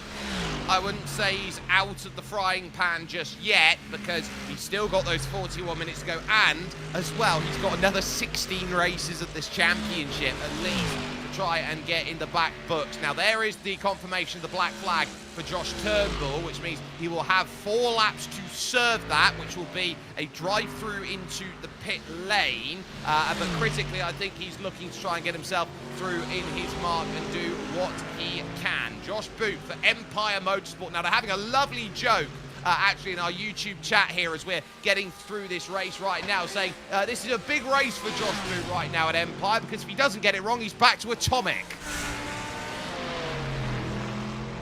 Nope, that's a good point there, as Vidal closing in once again. Let's see if he can shove the Boot alongside Boot and try and get up into that 2nd place in class and overall and close in on that Lamborghini of Tennyson. He's got to be rubbing that rabbit's foot, Tennyson does, because he is looking nice and stout so far. Of course, here's the thing. We still have to go through pit stops, so got to make sure that you get in and get out without any issue. Here's Arthur Thurtle sitting there in 10th place and trying to hold off Taylor Lane. That's a driver we haven't talked about much today. Lane looking pretty good in spite of being 5th in class, but 11th overall. Well, you argue 5th in class, but currently the top 3 in class are the top 3 in this race, so it's a little bit harsh on Taylor Lane there to say he's 5th in class as his measure of metric. He's driven very well from 23rd on the grid to get to where he is. 3rd plus 12. Oh, Tommy! Oh, Tommy boy, it's going to be X-Muller that catches him out, and just like that, up over the top of the hill, another one bites the dust. It was Jackie Stewart who coined the phrase, this is the green hell, and it is one of the toughest circuits in the world to get right, and this is in the dry. Let's put wet tires on and let them race in the wet, said nobody ever, especially half of the field, as we see what exactly happened with Tommy. As Tommy works his way around the corner, slips up just a little bit, and I wonder if the curb got him once again. It seems like that is a problem. Yep, indeed, the exit curbing got him, and it was contact, and then it's just race over as he makes the toe into the pits. It's drama of the highest caliber, and they realise as well that this is the medicine you have to take at this phase of the run. Ross McFarlane now in the Adidas by WSR car, looking for a way by Arthur Thurtle, who covers off the line into the big hairpin right. Carasciola Carousel follows. Gray then loses out the place to Anders Mira. So Anders Mira is now up into 7th position. No move is going to be offered then through the carousel with Lane and Watson waiting behind. And I think now you're just trying to give yourself actionable work to go with in the second half of this race. Or still through the first half. Oh, Aiden, no way. Aiden Carter now in the barriers at the top of Hoheak. He gets run over, I think, by Grabowski. Oh, no, he just caught the curb, and then Grabowski got to the inside. There was nowhere to go. You can't, at Hoheak, decide you're going to be Tony Hawk. No, and really, that's the thing. These curbs are just going to catch you out. As you see Arthur Thurtle holding off Ross McFarlane. McFarlane diving to the inside. They're going to go door to door. A little bit of bumping, a little bit of rubbing, as Thurtle able to hold on to the position for the time being. But behind Thurtle, you've got Adam Watson and Taylor Lane back there. So a whole host of fast, hungry drivers as we watch that Aiden Carter incident just happen. Yeah, rides the curbs. And actually, I think that he might have gotten help.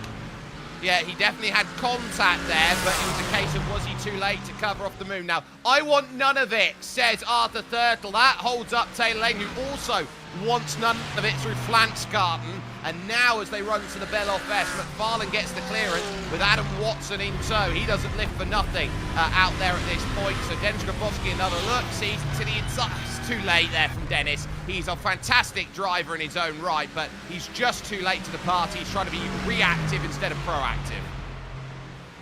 Yeah, and of course, he's had, as I said, rough Jerez, a good race 1.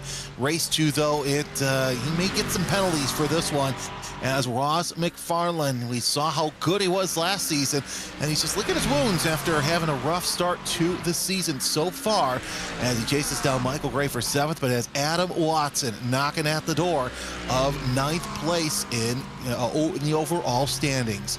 Still have about halfway left in this race, but it might go just a little bit longer, depends on pit stops. And I have a feeling that next time by, we're going to see the full field come in for the compulsory pit stop. So we'll see what happens. McFarlane also up 30 spots from the reverse grid. And there's some chatter that people are upset because, hey, we shouldn't do the reverse grid here. My argument is you've got the brake pedal to hold on to when you go for a spin. You absolutely do. I'm just noticing that Arthur Thurtle's got damage on the front left of his car, and so because of that, he is now going to be down on power, and he's just lost the place to Taylor Lane. Look, if a driver like Ross McFarlane can gain 30 positions, any driver in the field can gain 30 positions. Not to say Ross McFarlane's a bad driver, but to say that if one driver can do it, any driver can. Look at that, 4th, 5th, and 6th, a combined 90 places gained in this race. Absolutely fantastic. Let's go to the battle for 19th as well, where Nikolai Agard, Dean Timms, and Paul Smith, actually it's going to be 18th, as they're all working together as Josh Turnbull gets still serving that black flag. But tip of the cap to Paul Smith, in spite of all the attrition, still sitting in the top 20 as of now. But you see 2 BMWs and a Mercedes going down the pit straight, and these 3 have been racing for a good part of this race. They have done, and so this is all about holding your ground here. Paul Smith crosses the line effectively in 20th position, Timms in 19th, Orgor in 18th position, as it will be classified through because Josh Turnbull is in the pits, so is taking that run through. Now, the next thing is going to be this. Next lap, get everybody down in pit lane, and I'm looking at the gaps at the front. It's a second between Turnison and Josh Boot, and Luca Philipp is only 2.5 seconds off the race leader. He's 2 seconds back of that, and he can bring himself involved right for the pit window. Poulsen also following here. Will need something in the second half of this race. Nice work then through at Xiaomi corner. Now in through Bilstein here, this right, and now they will take their run through what is now my favourite corner name on this circuit, the Falkenbogen. No, it definitely is mine. By the way, the time consumer, bravo for the pun. I didn't think of it. We're talking about Paul Smith. Tip of the flat cap, you mean? Yes, it is a tip of the flat cap there as he represents his roots up in the north of the United Kingdom. And very much you'll find a lovely flat cap out there. And for anyone who has decided that they quite like Peaky Blinders. Yep, exactly. Hey, you know what? I started wearing a scally cap myself, so I kind of see the appeal, especially in the wintertime. Summertime, not so much, because it does get warm here in the Midwest. If you don't like the weather, wait 5 minutes, it'll change. And if you don't like the leader, wait 5 minutes, that won't change too much, as Josh Boot just cannot shake down Ivan Tennyson for that position, as it's a battle for the Pro-Am lead and a battle for the overall lead. Of course, you got some very fast drivers back there with Philippe Poulsen, Grabowski, and Mira, who could pounce at any time, because you take a look at their lap times and yeah, they're running just a little bit faster than our Pro-Am leaders. Yeah, so that is telling at this moment in time that they are setting themselves up and they are trying to do everything they can at the moment in this race. And I will actually note that the penalty is still, in fact, on for Josh Turnbull. So I think he elected for service at this stop and will take the penalty this next time around. So that's going to be interesting to note. But they're now starting to congeal closer to each other here. This front four around the halfway stage of this race. Turnison, Boot, Philip and Perlison then making your front four as they go on the brakes down into this left-hand flick, and now off the exit there, wiggle from the Lamborghini. And you want the first thing of a car right now to be stability. That Lamborghini, very low profile, gets very leery under throttle. And of course, that's why you don't see too many drivers up and down the system who use the Lamborghini because of that. But Tennyson's still able to make it work here in this part of the race. He's run 3 laps in the lead, as you think, oh, only 3 laps. But again, such a long distance to be in the lead here. That would be about 8 to 10 laps anywhere else around the circuit.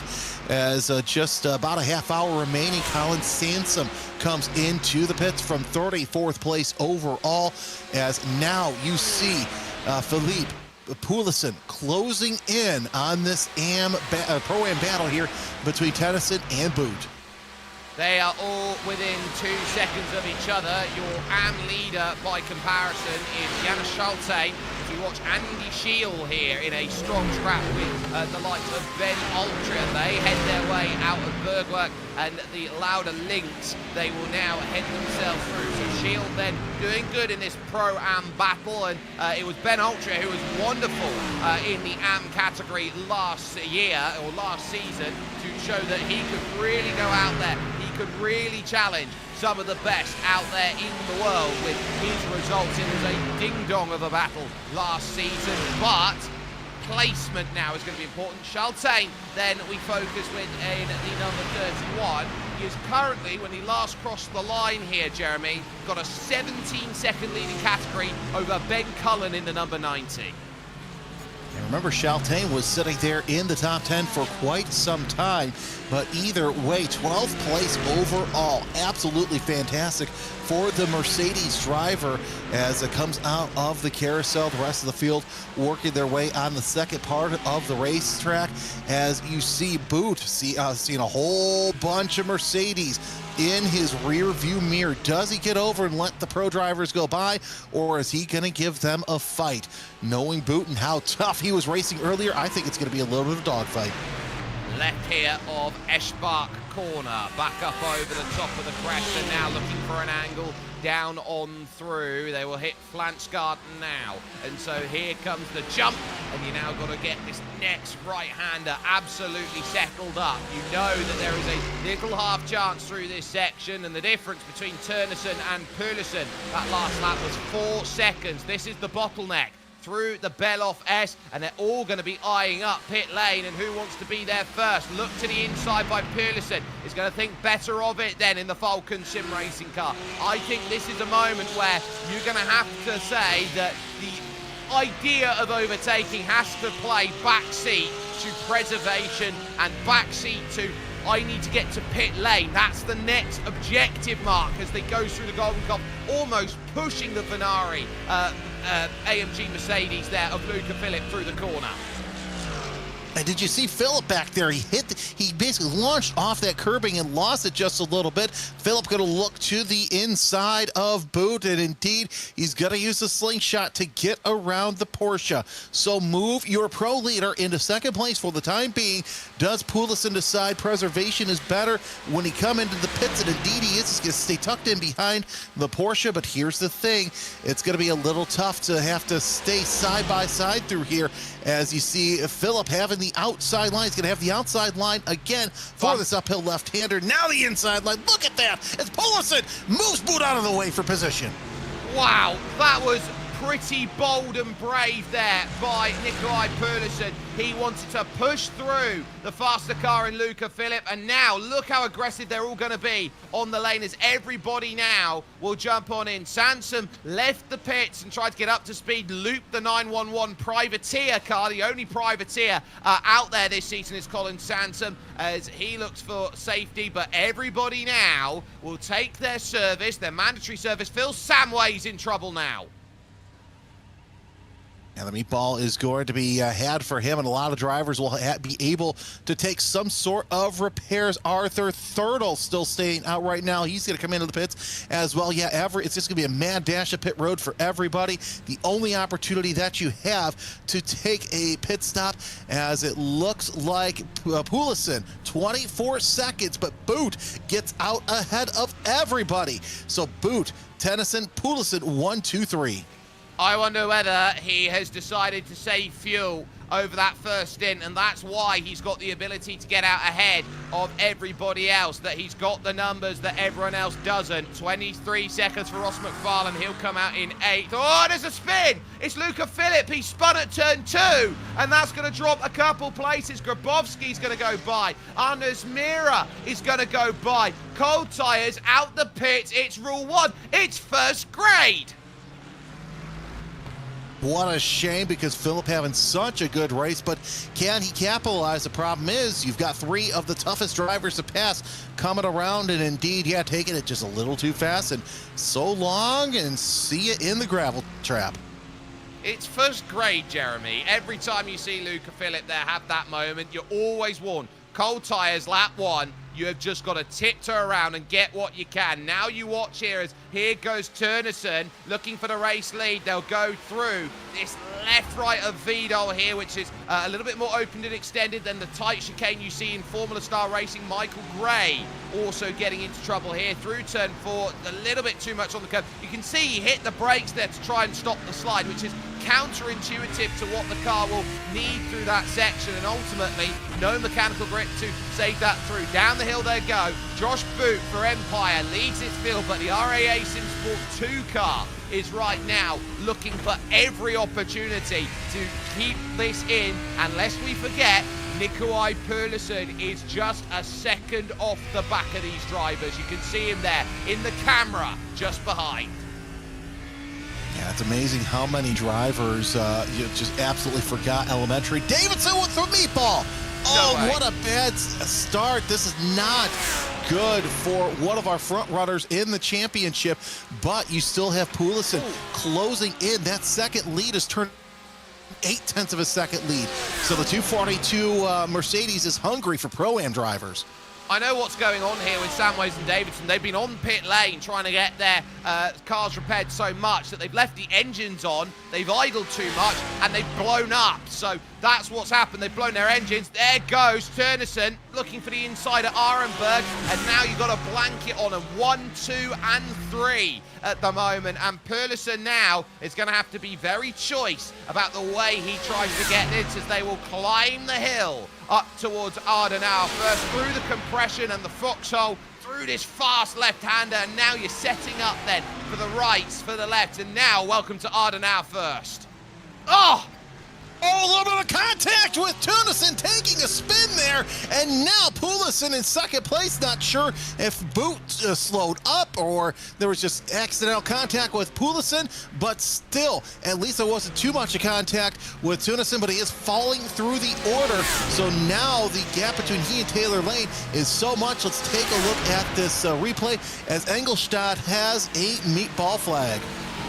Yeah, it's another driver who's down in pit lane. So Turnison here on the brakes, tries to get to the inside, just makes that contact with the rear. It unsettles the front of the car, and basically because he can't get the momentum going, the car just swaps around on him. That Lamborghini's got nothing for it. Josh Boot, you lead. You've had a little nibble out the back of you. You only got the championship leader coming into today behind you in Nikolai Perlison. So this now becomes a case of Josh versus the world at the moment. And through all of this, I just want to note Dennis Grabowski is only 3 seconds off the back. Yeah, only 3 seconds, so Poulsen better have one eye on that mirror, because we know how quick, how fast Grabowski is. As Tennyson, I think that he is out of the race as he's falling down the order with no gaps. So we'll get confirmation he's in 12th now, so he had some more problems there. But Poulsen, you know, he knows how wide Boot can make that Porsche as Poulsen decides to pull off to the side of the track and take the toe into pit road. What could have been for the Lamborghini. Yeah, a real tough day, and this is going down the hill. Now, if anyone saw Top Gear, there was a man who was disabled in a BMW who was lightning fast around here, had a big crash at that section of the road. So he's gone and backed it into the wall there, and he's tried to go through, now through close to Tull. You're sensing that's how quick you got to be. Perlison going to the outside, trying to cut over. Does he have a line here against Josh Boot? To the inside, he's got it, and he takes the race lead away. Josh, you're going to have to fight back and hold on to stay within a second, but my oh my, from 32nd on the grid, Nikolai Perlison leads at the Nürburgring. That was the past stuff is made that legends are made of, as Poulsen opens up now a half-second gap, and you saw that car in the bottom part of your frame. That is Dennis Grabowski as he reels in Dennis Boot. Colin Sampson hits the incident limit as he is black flagged in the number 911. But Boot looks like he's lost a little bit of that raspizzazz that he had as he is slowing down a lot. Here's Aiden Young trying to get into that top 10 with Arthur Thurtle on his front windshield as he dives to the inside, but Thurtle gets on the brakes just a little bit later as we're also watching Grabowski close in on Josh Boot, but still two great battles here on lap number 5. Yeah, so they are working forward. They will cross the line. They'll have 3 to go, and Aiden Young here, I think, is really trying to showcase what he is about. He wants every single position he can get his hands on, and he was 21st actually as he crossed the line, because his box was a lot further back than some of the others who got to cross the line before taking service. And so with Arthur Thurtle, who is damaged on the front, remember, that's critical. Now through the Bell off goes Grabowski on the top of your screen. He's trying to figure out a way to get by Josh Boot. I think the easiest way to get by Josh Boot, it's the Dottinger Herve.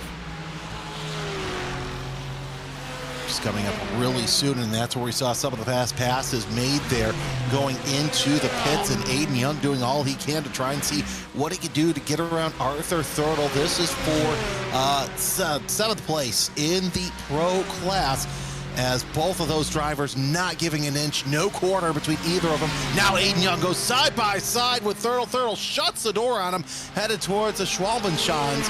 As, once again, I think that's going to be another pass that's going to have to be made down the Dottinger hole.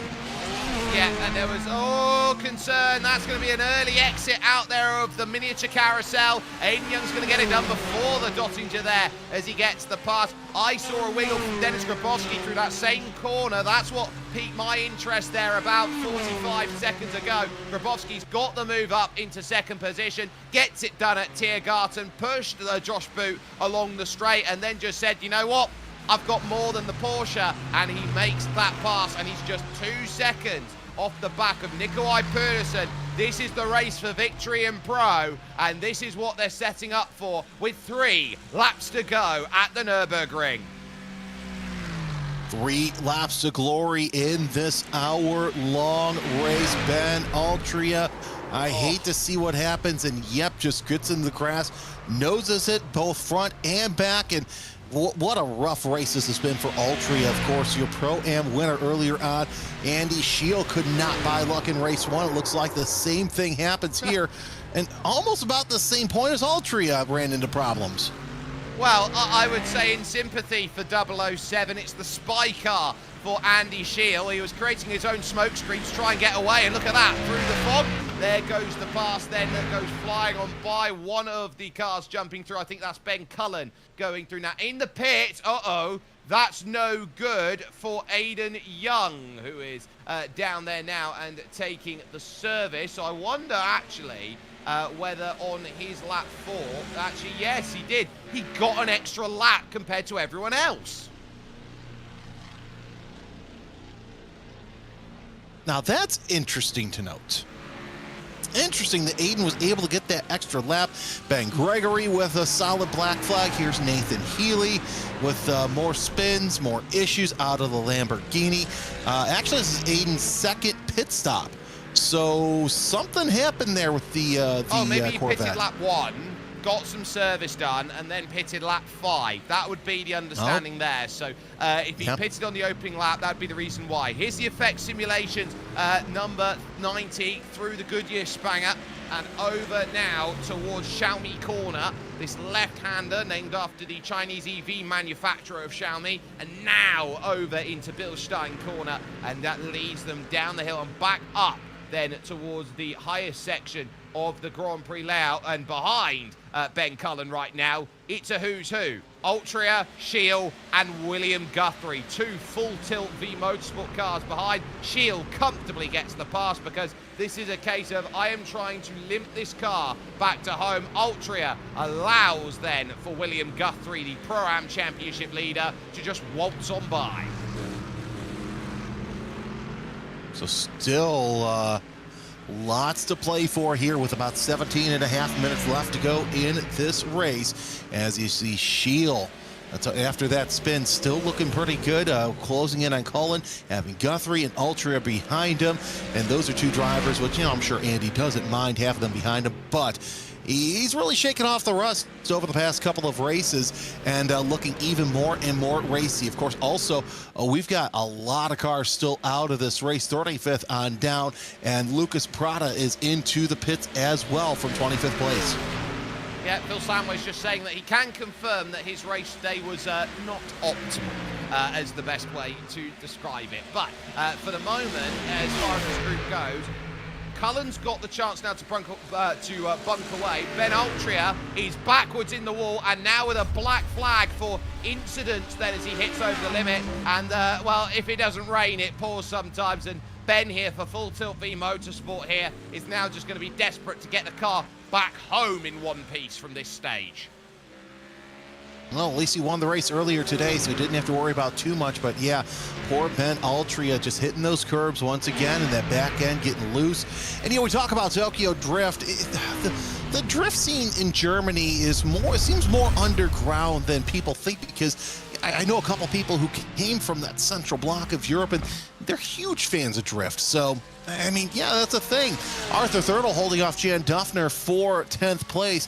Thurtle, your race 2 winner last time out at Jerez, still holding steady into that top 10, but we know that Duffner is quick, and something happened there with Thurtle as he goes wheel off and gives that position quickly to Duffner.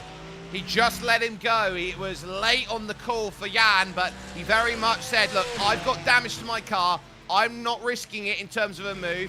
I will let you go, Jan, because you are quicker, and now I will let you chase down Taylor Lane and Michael Gray, who are 8th and 9th positions out there at this phase of the race, and I will let you have that next run. 3 seconds is now the gap at the front for Pulisic over Grabowski, and I am noting now for 3rd it is starting to close up. Josh Boot is going to be under threat from Anush Mira, looking for a podium.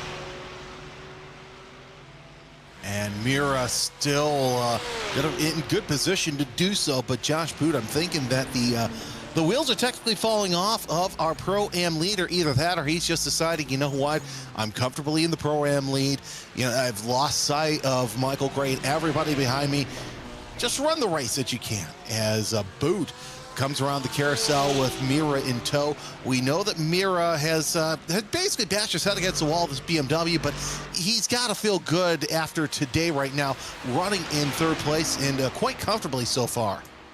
Yeah, we've seen the Norwegians are very happy to run the BMW. It was the car that Anders Mira used last season to very great effect, and so we'll be looking to try and prove so again here today at the Nürburgring. Josh Boot, knowing he's got 20 seconds effectively over to Michael Gray, make that 22 seconds at this point in time. So he knows that if he drops the points, yes, they're all singing from the same hymn sheet, so he's going to drop a couple points that he could have of advantage, but it's not going to turn around the fact that he is still winning his category, and he is still a fair ways ahead when you consider that you've got Luca Phillip there and Ross McFarlane in the background looking to try and siphon a couple more points back. We go to the Venari Racing Swiss driver looking at the Scot behind, not a Brit, a Scot. And so Ross McFarlane is now going to try and bloom, O Flower of Scotland, further forward and up into the top 5. I think it's going to happen sooner rather than later. We've seen that Phillip is prone to mistakes here around the Nürburgring, but either way, I think it's going to be an easy race for McFarlane to try and keep up. And even if he stays in 5th, it's a good recovery drive out of the number 127 as they're going into the small carousel here down towards Donninger Ho and locking another lap up. By the way, Poulsen 3.7 seconds over Grabowski. After taking that lead, he extended his lead to Josh Boot and made it even further. But these two going nose to tail for 4th place in class, 5th place overall. Here comes McFarlane reeling in the number 53. It's Mercedes versus Mercedes as they go side by side down the straightaway. This one is Ross McFarlane's because Luca Phillip was wide there through that miniature carousel, and that has opened up the chance. And here comes Anders Mira as well. They will go Noah's Ark Sim Racing. They will drive 2 by 2 along the Dottinger Herb and into Tiergarten, and it will be clearance for Anders Mira, who's up then into 3rd position. McFarlane now into 5th, and will have happiness to work with at this phase of racing that we've got. And this is an important time to note that everyone's going to be watching has had a lot of fun. We have had a question that has come in over our YouTube chat here today from J-Bot Racing. It says, how do you enter this league? Is it a time trial or from a time trial or from a separate league itself? I argue all you need to do to work out how you're going to get into this series is by heading to worldsimracing.com/WGTC, and you will have a fantastic opportunity to understand the process of what it takes to get into a championship like this. Even if you're not in for this season, you can be for the next. Of course, there's also a lot of great championships too that you could work your way up to WGTC, because this here is the premier GT championship in all of iRacing. You see some of the top, even some of the top iRacers, they try to apply and they are not accepted. So something to think about. The talent level here is absolutely fantastic. As you see Anders Mira opening up a gap to Josh Boot once again. It's Poulsen, Grabowski, and Mira 1, 2, 3 in the pro class. Josh Boot, Michael Gray in 8th, and Taylor Lane in 10th. 1, 2, 3 in pro am. Also in am, you've got Shaltine. Let's see here, Shaltine in 12th, all the way number 31, your am leader, followed by Ben Cullen in 15th, and Dean Timms in 17th. Your top 3 in the am class. Just taking a look at Andy Shields' driving style right now compared to William Guthrie and Ben Cullen. Guthrie taking that much more natural flowing line of out to into out, but I'm looking at the driving style of Andy Shield. He takes a wider entry in, he stamps on the brakes later, and he gets the rotation of the car. He puts a lot more rotation in on that Mustang, and then just tries to drive it away off of the exits. A very different driving style, both in the same car, of course, and they drive it very differently out there. And for Shield, he'll realise that, yeah, William Guthrie's lightning fast is the Northern Irishman, but for Andy, he knows just how good he's fighting. Fight down the field here for 24th, Ben Gregory and Howard Hassan, as that is Howard moving through Project 91. Now we're thinking discretion's the better part of valor, and sits there, tucks in with Ben Gregory. That is a battle for the AM class as well. Gregory, both of those drivers, in spite of having rough races, looking pretty good so far in 23rd and 24th. We go back to Andy Shield as he's got Guthrie still all over him for that Pro-Am battle.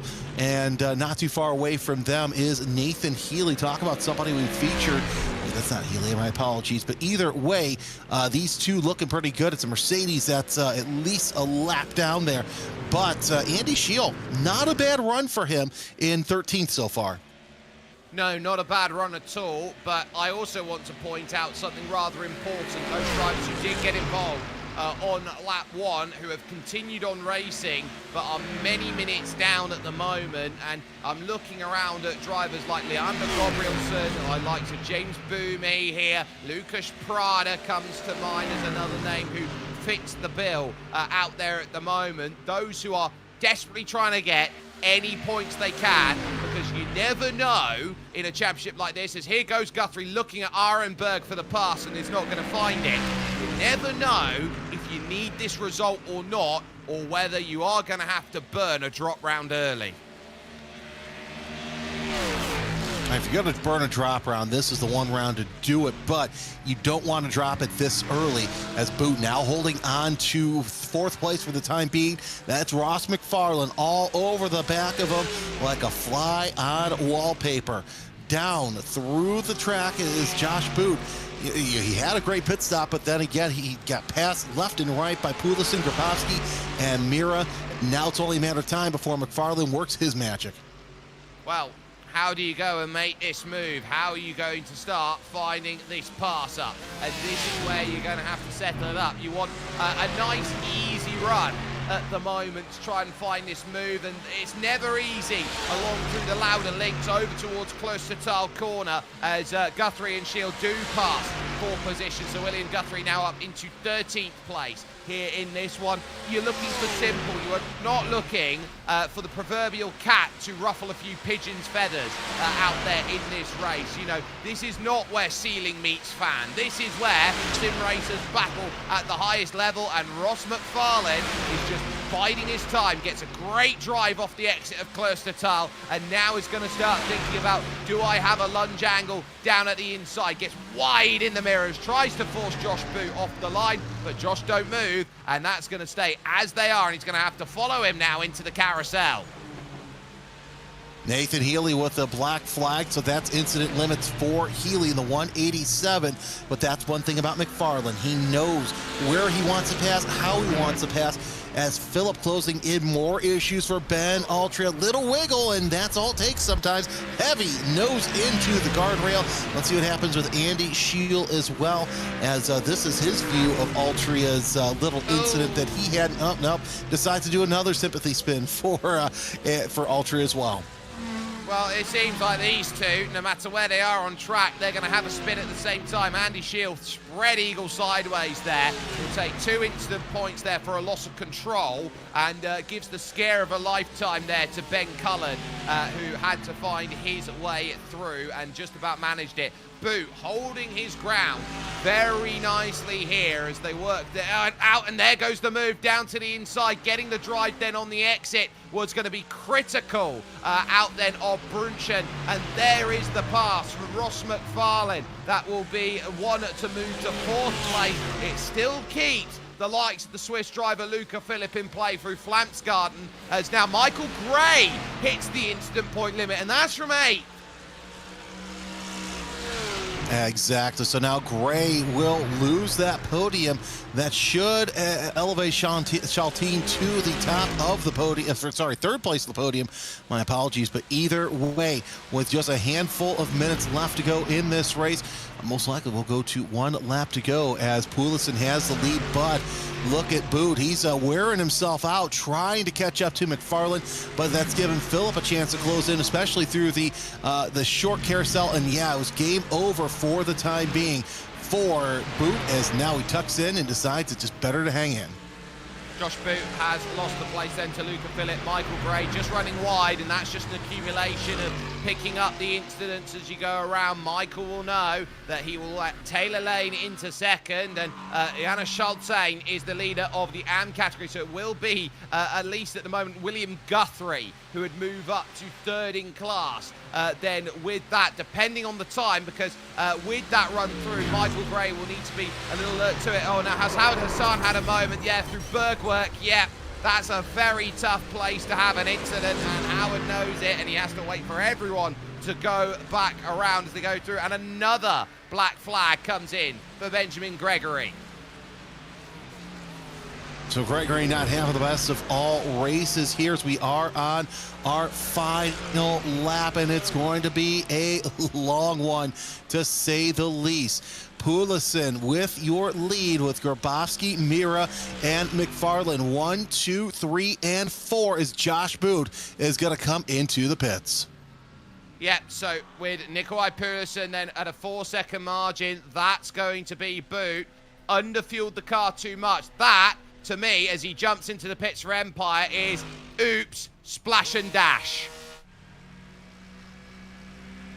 I think you're going to see a lot more of that as Michael Gray comes in for to serve his penalty. So Gray will come in and do the pass-through. We'll see who else decides to take the splash and dash, because I don't think many drivers were anticipating running this extra lap. And so because of that, Taylor Lane now leads the Pro-Am standings for Misfits Racing. And really, this has been the Spirit of Racing Award, if there is one.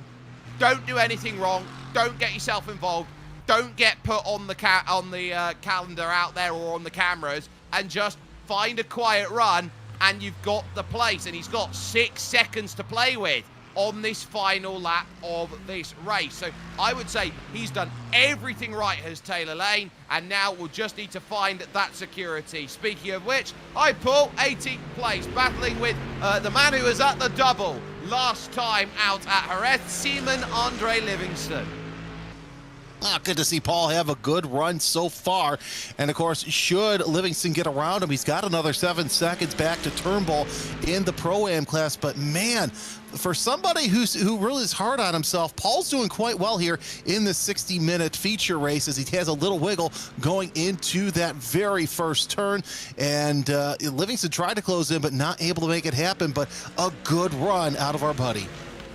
Yep, so he's trying to do what he can. A very good friend of ours here at RaceSpotTV. You hear him on all sorts of amazing race, including on the Porsche Carrera Cup Great Britain alongside David Addison, who is a legend of the British motoring scene for anyone who knows touring car ball, or even with SRO in Europe. But Smith then worrying maybe potentially about Simon Andre behind, but right now he would be trying to just be careful. Runs wide there, going through the left-hand bend of Xiaomi corner, through Bilstein, and now the drop downhill for the Falkenberg, and he's in the gravel, and that shake of the head tells it all. Yeah, that I'm not happy, he said there as he mouthed through. Not good enough for his standard.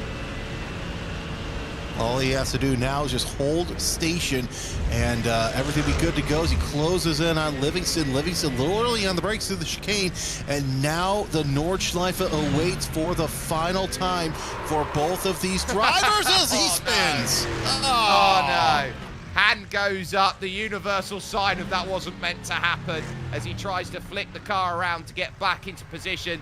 He does, and a little slam on the steering wheel as well for trouble, and I'm sure he could read there the back. He's got a pit boy there from Fallout there just behind, so I'm sure he could read all of the repair bill that has come along from that as it sits. So there is your leader now, half a lap away almost here from controlling a victory. Nikolai Poulsen here, who has had to go up 31 places to get to this position. Started in 32nd, believe it or not your biggest mover in the field. That honour goes to the driver behind him, Denis Grabowski, up 35 spots in this race. And you have to note that this is more than just a result here in round 4 that you go, oh, Nikolai's driven brilliantly. It's the fact of what happened. He was racing for the win in round 3. Had that issue with contact with Jan Dufner, which took him down 12 places, and the way he's responded in this next race has been nothing short of phenomenal. It really has been nothing short of phenomenal. Of course, there's a reason why he is your points leader so early in the season. And of course, a lot of his comers that were right behind him, close behind him, I should say, they ran into problems with Davidson and Boomy. But you've got Mira not too far away from there, and we'll see how close the points are after this round. But you got to hand it to Pulisic. He was able to basically take lemons and make them into lemonade here in race number 4. Some great passes after the pit stop, put him into the lead as he works his way into the carousel here momentarily, and it'll be halfway home for Pulisic. It certainly will, and he will know that in this final half of this, he's got a very similar gap out there to some that James Boumet, his teammate, had in round 3, that he's just got to navigate through the final stages of this and count the corners down. Over the top then, and comfortable out then of Hoeak. Heading over to Vipperman Corner, which will be coming up next here, which will be this fast right-hander through there at Vipperman. Now you've got to get up the hill here off of this right-hander. Esbach Corner will come along next. That's this left, and then you've got these 2 right-handers that set themselves up. That's Brunchen that will follow immediately afterwards. Through the first part, no issues at all, and then out of Brunchen, comfortable. And he's so comfortable. He's opened up the gap to 5 seconds over Grabowski, who, like we said, had a rough outing last time by, so a second is going to feel oh so good for the Altitude Free Esports Aston Martin driver as we're working our way through the end part of this race. Headed out of Stefan Beloff S and towards Stefan Beloff S. He'll make his way there. The last big issue is going to be the mini carousel, and after that, he's essentially home free. There's station 179 as he goes uphill for the final time. Yeah, through the Schwabenschwanz. And now looking at that miniature carousel, he will know how critical these points will be early on. Consistency at Jerez is what took him to the championship lead. But here today, it's been about, can you just find an opportunity to get yourself out of trouble? This has been a day where everybody has been in a little bit of drama. And you see there the dot along this long Dottinger Herb there on the right-hand side of your screen. This the longest straight road now to finish off proceedings. Grabowski's giving it a good go. Anush Mira will be looking for that podium in his category, but now it's just a formula of just making sure that as you head to Tiergarten Corner that you don't do anything silly, that you don't outbrake yourself, that you make sure that you are getting yourself home and dry without one final lockup and mistake. Nikolai Pulisic is giving a massive chance then to say, I'm the threat for the championship, because the big dog today is a Great Dane! Nikolai Pulisic will come to the line and will dominate this second race here from the Nürburgring, and he says, my title to chase on down. Grabowski will get second. It'll be Anush Mira in third, but don't forget Ross McFarlane. He is very much a part of the championship fight late on. I'm looking over at Taylor Lane, who's still got 4 seconds in the back pocket, Jeremy. That will be for Pro-Am. And Taylor Lane looking absolutely fantastic. Another driver who was really happy to get out of Jerez. 19th in points, but I'll tell you what, nothing cures all ails like a win, especially here at the Nürburgring as he makes the final corners, flashes his lights. The Misfits Racing Aston is no misfit. It's at the top of the Pro-Am standings. Checkered flag is out, and Taylor Lane, your Pro-Am winner, as Nikolai Pulisic takes the donuts. And I've got to say this, the Falcon team is on it the first couple of weekends of the season. They are, and they'll be huge with it. Here comes Jana Schaltane to the line. The Fry Guys Motorsport team will be very happy with this result, and that is a big victory. It will be 13th it will be. Lucky for car 31, which is 13 backwards over the line, written in the stars for Jana Schaltane, who will finish off and get that result just ahead of Ben Cullen. But burning it down is Nikolai Perlison, who will be as happy as anything. It is worth noting there are still drivers who will come to the line, even 5.5 minutes down where Jack Osborne is. Josh Boot, incredibly happy with the result, but it is second ultimately for him in category, and a top 10 that he'll be very happy with. He was an AM just 2 seasons ago. But I will note too in the final stages that there will be drivers to finish who will still score points here. The likes of, as we watch here, Ben Altria having to horribly defend a wounded car against Lucas Prada. I was going to talk about Prada and Boume. Boume will be 26th over the line at the moment, provided there isn't one last shock for Ben Altria. Yeah, Altria has had a race to forget, and in spite of that, he's still holding off the pro driver and doing quite well at it. But just as I say that, he gets a wiggle out of the little carousel, and I think that it's going to be game over for Altria for 23rd. Here's the thing, Prada, he's all over the back of that Mustang, and I think once they get to the Donninger-Ho, it's going to be, right there. It's just, Altria knows that he doesn't have much left for the Mercedes, so he's just going to let him by and get up to 23rd. It's only overall position at this point for the two drivers. Boomy 5-6 seconds back of that position, so it's still, I would say, a gritty drive out of Altria with all the spins, all the contacts that he's had for that Mustang. To just finish the race is a massive, massive accomplishment. He's going to finish the race with an absolutely bowling shoe ugly damaged car out there at the moment. The livery there from Full Tilt looks absolutely sensational, but the rest of it there, you can see that the splitter at the front was tilted up then on that run through. Lucas Prada will get just some points, but you take some points over no points at the moment. They'll go all the way back to, of course, Jack Osborne, as we still wait for the likes of Leander Gabrielsen, another one to come through. Ivan Turnison, another driver who's just making his way through Tiergarten right now out there on track. And this is really all about the what could have beens now, some of these drivers to go through, because that lap one might have been the most calamitous lap one I have ever seen in sim racing. And here's the thing, we kind of anticipated that was going to happen with the with how the race was laid out. You weren't expecting a full field inversion, but unfortunately it happened, and there were just some tight spots which we knew the field would have problems getting through, and that was one of them, unfortunately. Owen Neve comes down, and he will take the checker flag. Ben Bettyworth, the driver we haven't mentioned too much, sitting there in 30th, so just a handful of cars left. We've got Eric Hartman, Andy Archer, and Jack Osborne yet to take the checkers, and once they do, it will be the basically the race over, which most of the field is just going to be happy to get their cars on the trailer and set off for the next race. Yeah, they don't have far to that next race, because we'll be heading from the Nürburgring to the Hockenheimring.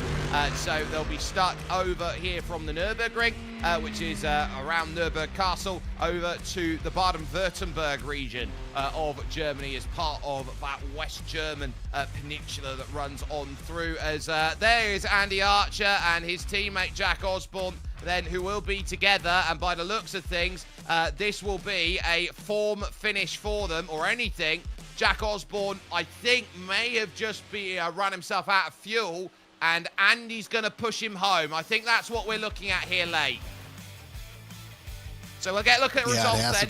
Sorry, we'll get a look at results then as we go through. Nikolai Perlison getting it done in what is a full-time look at 1 hour, 3 minutes and 20 seconds. He will win by 5.4 over Dennis Grabowski, with Anush Mira, the final driver, on the podium. Ross McFarlane and Luca Phillip are 4th and 5th, with Adam Watson in 6th position. Jan Dufner and Taylor Lane are 7th and 8th, with Arthur Thurtle 9th, and Josh Boot rounding out your top 10. Michael Gray will finish off in 11th, with William Guthrie in 12th for 3rd in class. Jana Schultain then getting the win for Fry Guys in the AM category, as Ben Cullen would finish 14th ahead of Aidan Young. Andy Shield for the WSR Veterans is 16th, with Dean Timms and Seaman Andre Livingston. Josh Turnbull 19th, and Paul Smith only a loss of 10 over that one, as he gets a nice top 20 to go and work with. Tommy Vidal was up and in the top 5 for the majority of the race before he found found himself in the barriers at X-Muller, as Howard Hassan would be 22nd ahead of Lucas Prada. Ben Ultra would also get a pass on the last lap over Benjamin Gregory, as James Boumet only 26th. That feels like drop round territory for a driver of his caliber. Ivan Turnesen had the lead for RAA Simsport 2. Leander Gabrielsen behind him in 28th, with Owen Neve and Ben Bennyworth making up your top 30. Eric Hartmann would be 31st in the Rao Racing XP91 Academy car, as Nathan Healy and Andrew Archer, 32nd, 33rd. Jack Osborne would be the last car across the line in 34th position on the lead lap. As the rest of those drivers going through, and you look down at the bottom, you see the likes of Jack Sedgwick, the first big retiree from the race. Nicholas Gross also in there. It is a massive missed opportunity for many, but it is a huge opportunity for so many more. It is a game of full house we might be playing here, as we got drivers waiting to chat with us, and along with Jeremy Scott right now, the driver who finished 3rd place overall in GT3 Pro. That is Anush Mira. And Anders, I've got to say this, for somebody who struggles, complains about the BMW, did quite well finishing 3rd here at the Nürburgring. Congratulations. Yeah, it's always when I complain about the car, it turns out well. Yeah, I've been struggling with the car this time as well. That showed in qualifying. I was several seconds off, but somehow I got through everything in that race number 2. I had damage for half the race, but not too bad. So I was able to catch up to some of the guys in front and pass. And obviously there was cars spinning everywhere all the time. So yeah, really lucky result, but still, I'll take it. Let's talk about that. It was kind of an off race for the WGTC, but either way, trying to make it through the calamity and mess, it had to feel good, especially since a lot of the problems were in those tight sections on the track. Yeah, it felt like on the first lap, it felt like it was every second corner there was a pile up of cars. So I got some 4Xs, but I think the car stayed clean until the very last one. That's when my spotter told me I got damaged, but I don't think it made the car a bit understeery, and I had a little less top speed, but I don't think it would have made too much of a difference anyways. But yeah, it was all about surviving the carnage, actually getting on the brakes when you see cars in front, and try to play the safe. It's 1 hour race, so it's no point of going all out in lap 1 anyways when it's a pile up. So I think that worked out pretty well in the end.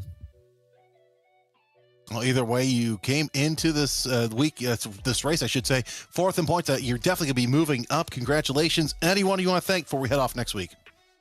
Yeah, for sure. I have to thank everyone in Raw Sport. It's our first. The team was fresh 1st of January, so it's our first big league. So huge thanks to all the guys there for all the work they do. And even though the team had a pretty rough day today, everyone tried to get to the end and did their best. So big shout out to them, and shout out to the organizers again for putting together this, and to RaceSpot for the broadcasts. Congratulations, a great showing, and we'll see you next week. Thank you. And of course, just looking at the points, real quick, look at the points. Mira does go up to 2nd, 15 points behind Poulsen. Yeah, that's a huge result then for him here today, as I have managed to wander down the paddock and I found myself with Taylor Lane, who has managed to pick up the win today in the AM category in round 4. And Taylor, really, it's a day of prioritizing the finish over everything. It all lined up for you on that final lap there, with the likes of Josh Boot having to shin the key of the day. Yeah, I was not expecting that at all. Going into this, I would have been happy just to finish both races, but yeah, coming across the start-finish line, start the last lap, and I saw both Boot and Gray in front of me had to stop. So I was genuinely shocked. I was shocked as it was being in 3rd place in class. But yeah, as soon as I saw them, it's like, okay, we need to get this last lap done. I was also holding in a very big wee as well for most of that race. So those last like 3 or 4 laps were hell. Well, they do say if you have to hold on, that it does actually sharpen the concentration level. So that certainly was something that could have played to your advantage in that regard. But Taylor, let's talk the opening laps of this race, because I don't think I have seen as many cars out in the opening lap or in the pits. There was over a third of the field in the pits after the end of the opening lap. What did you see from your side of the race, from that opening lap, and how much avoiding did you have to do? Utter carnage. That's the only way you can really put it. Yeah, cars being flung at you left, right, and centre, and you've just got to keep your wits about you and be ready to slam those brakes on and hope nobody behind sort of goes through you. There was an incident on the first lap, I think, where I was too wide with someone going through into Schwerdingkreuz, and I think we came together. We had a bit of net code, and we both sort of just went straight off the track. Other than that, yeah, it was just carnage. Carnage then, and a chance to calm things down as we head from one German circuit to another. It's Enduro Fit then for round 5 of the championship at the Hockenheimring. How do you and the Misfit Racing team look to sit yourself down and say, we got a lot out of this race, and we also need to make sure that we're going to continue to get that much as we head to that third race meeting of the season? Yeah, myself and Dean have both come into this not expecting to get too much out of it. So the fact that he's got I think he got P3 in class as well in AMS, that's absolutely incredible for the team. Yeah, if we can capitalise on this going forwards, then yeah, all we can do is kind of keep ourselves clean, do the races as best we can, and then sort of see where we end up. Well, we will wish you the best when racing comes along in 7 days' time, but it is a perfect drive for Taylor Lane in the number 32 Misfits Racing Aston Martin, as that is a victory in category. Jeremy Scott has wandered down the lane. He's found your winner in AMS, and it is the Belgian. Yeah, to finish a bit higher than my pace would have led me, and avoiding some crashes, and then same thing for race 2. I was always on the right side of the crashes, didn't really need to avoid that much of the crashes, and then it was just trying to keep the nose clean, and it paid off. Well, what point did you have to pull off the rabbit's foot and rub that? Because really avoiding those crashes was the key. And of course, also because of that win and how well you did, you're 1 point behind Livingston, who swept both races last time out at Jerez. Yeah, it's good to see. I had a less of a successful race in Jerez and had quite the incident points as well. So I'm happy to have no penalties on race incidents these 2 races. So that's also a good result. I'm didn't expect it, but very happy tonight. Either way, you take that happiness, and next week you head off to the Hockenheimring. How excited are you to go to race there this next time out? Yeah, I'm feeling confident. I saw that's gonna rain, so that's gonna be the challenge. But I think in general, as a team, we did our testing at the Hockenheim to see which car we were gonna pick. So I've done some running at Hockenheim in the Merc, and I'm feeling confident. Congratulations on the win, second in points. Anyone you want to thank? Yeah, thanks to Aiden, my teammate. Didn't have much luck in these 2 races and in the last 2, but he's always there to help and provide with some info. So thanks, Aiden. Well, congratulations, Giannis. We'll see you out there next week. Go enjoy this win. Thank you.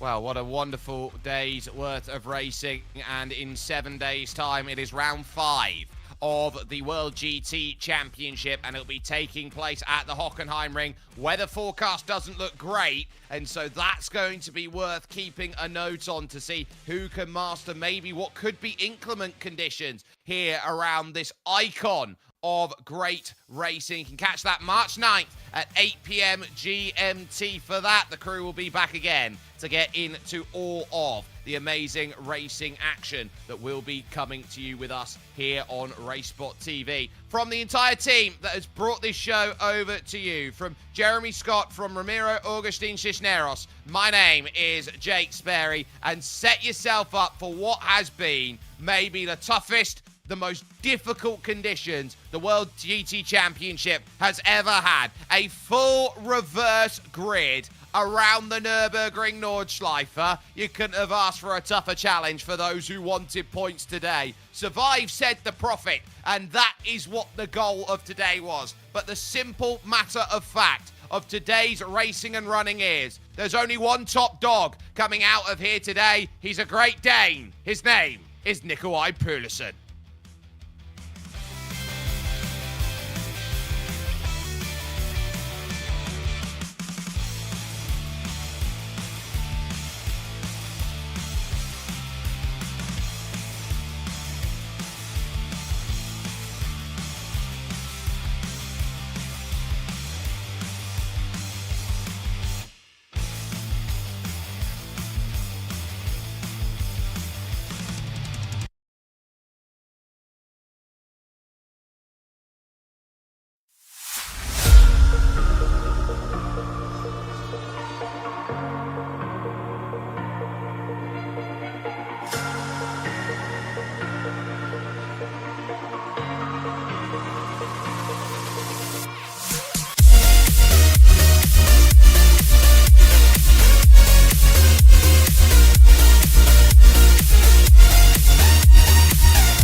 As well.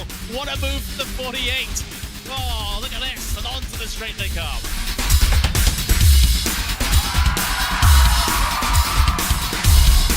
Brilliant move there from the number 40 to make it through. That left-hander sliding up the inside, going up now over Hawthorne Hill, down Pilgrim's Drop, and it's brilliant stuff here at Brands Hatch.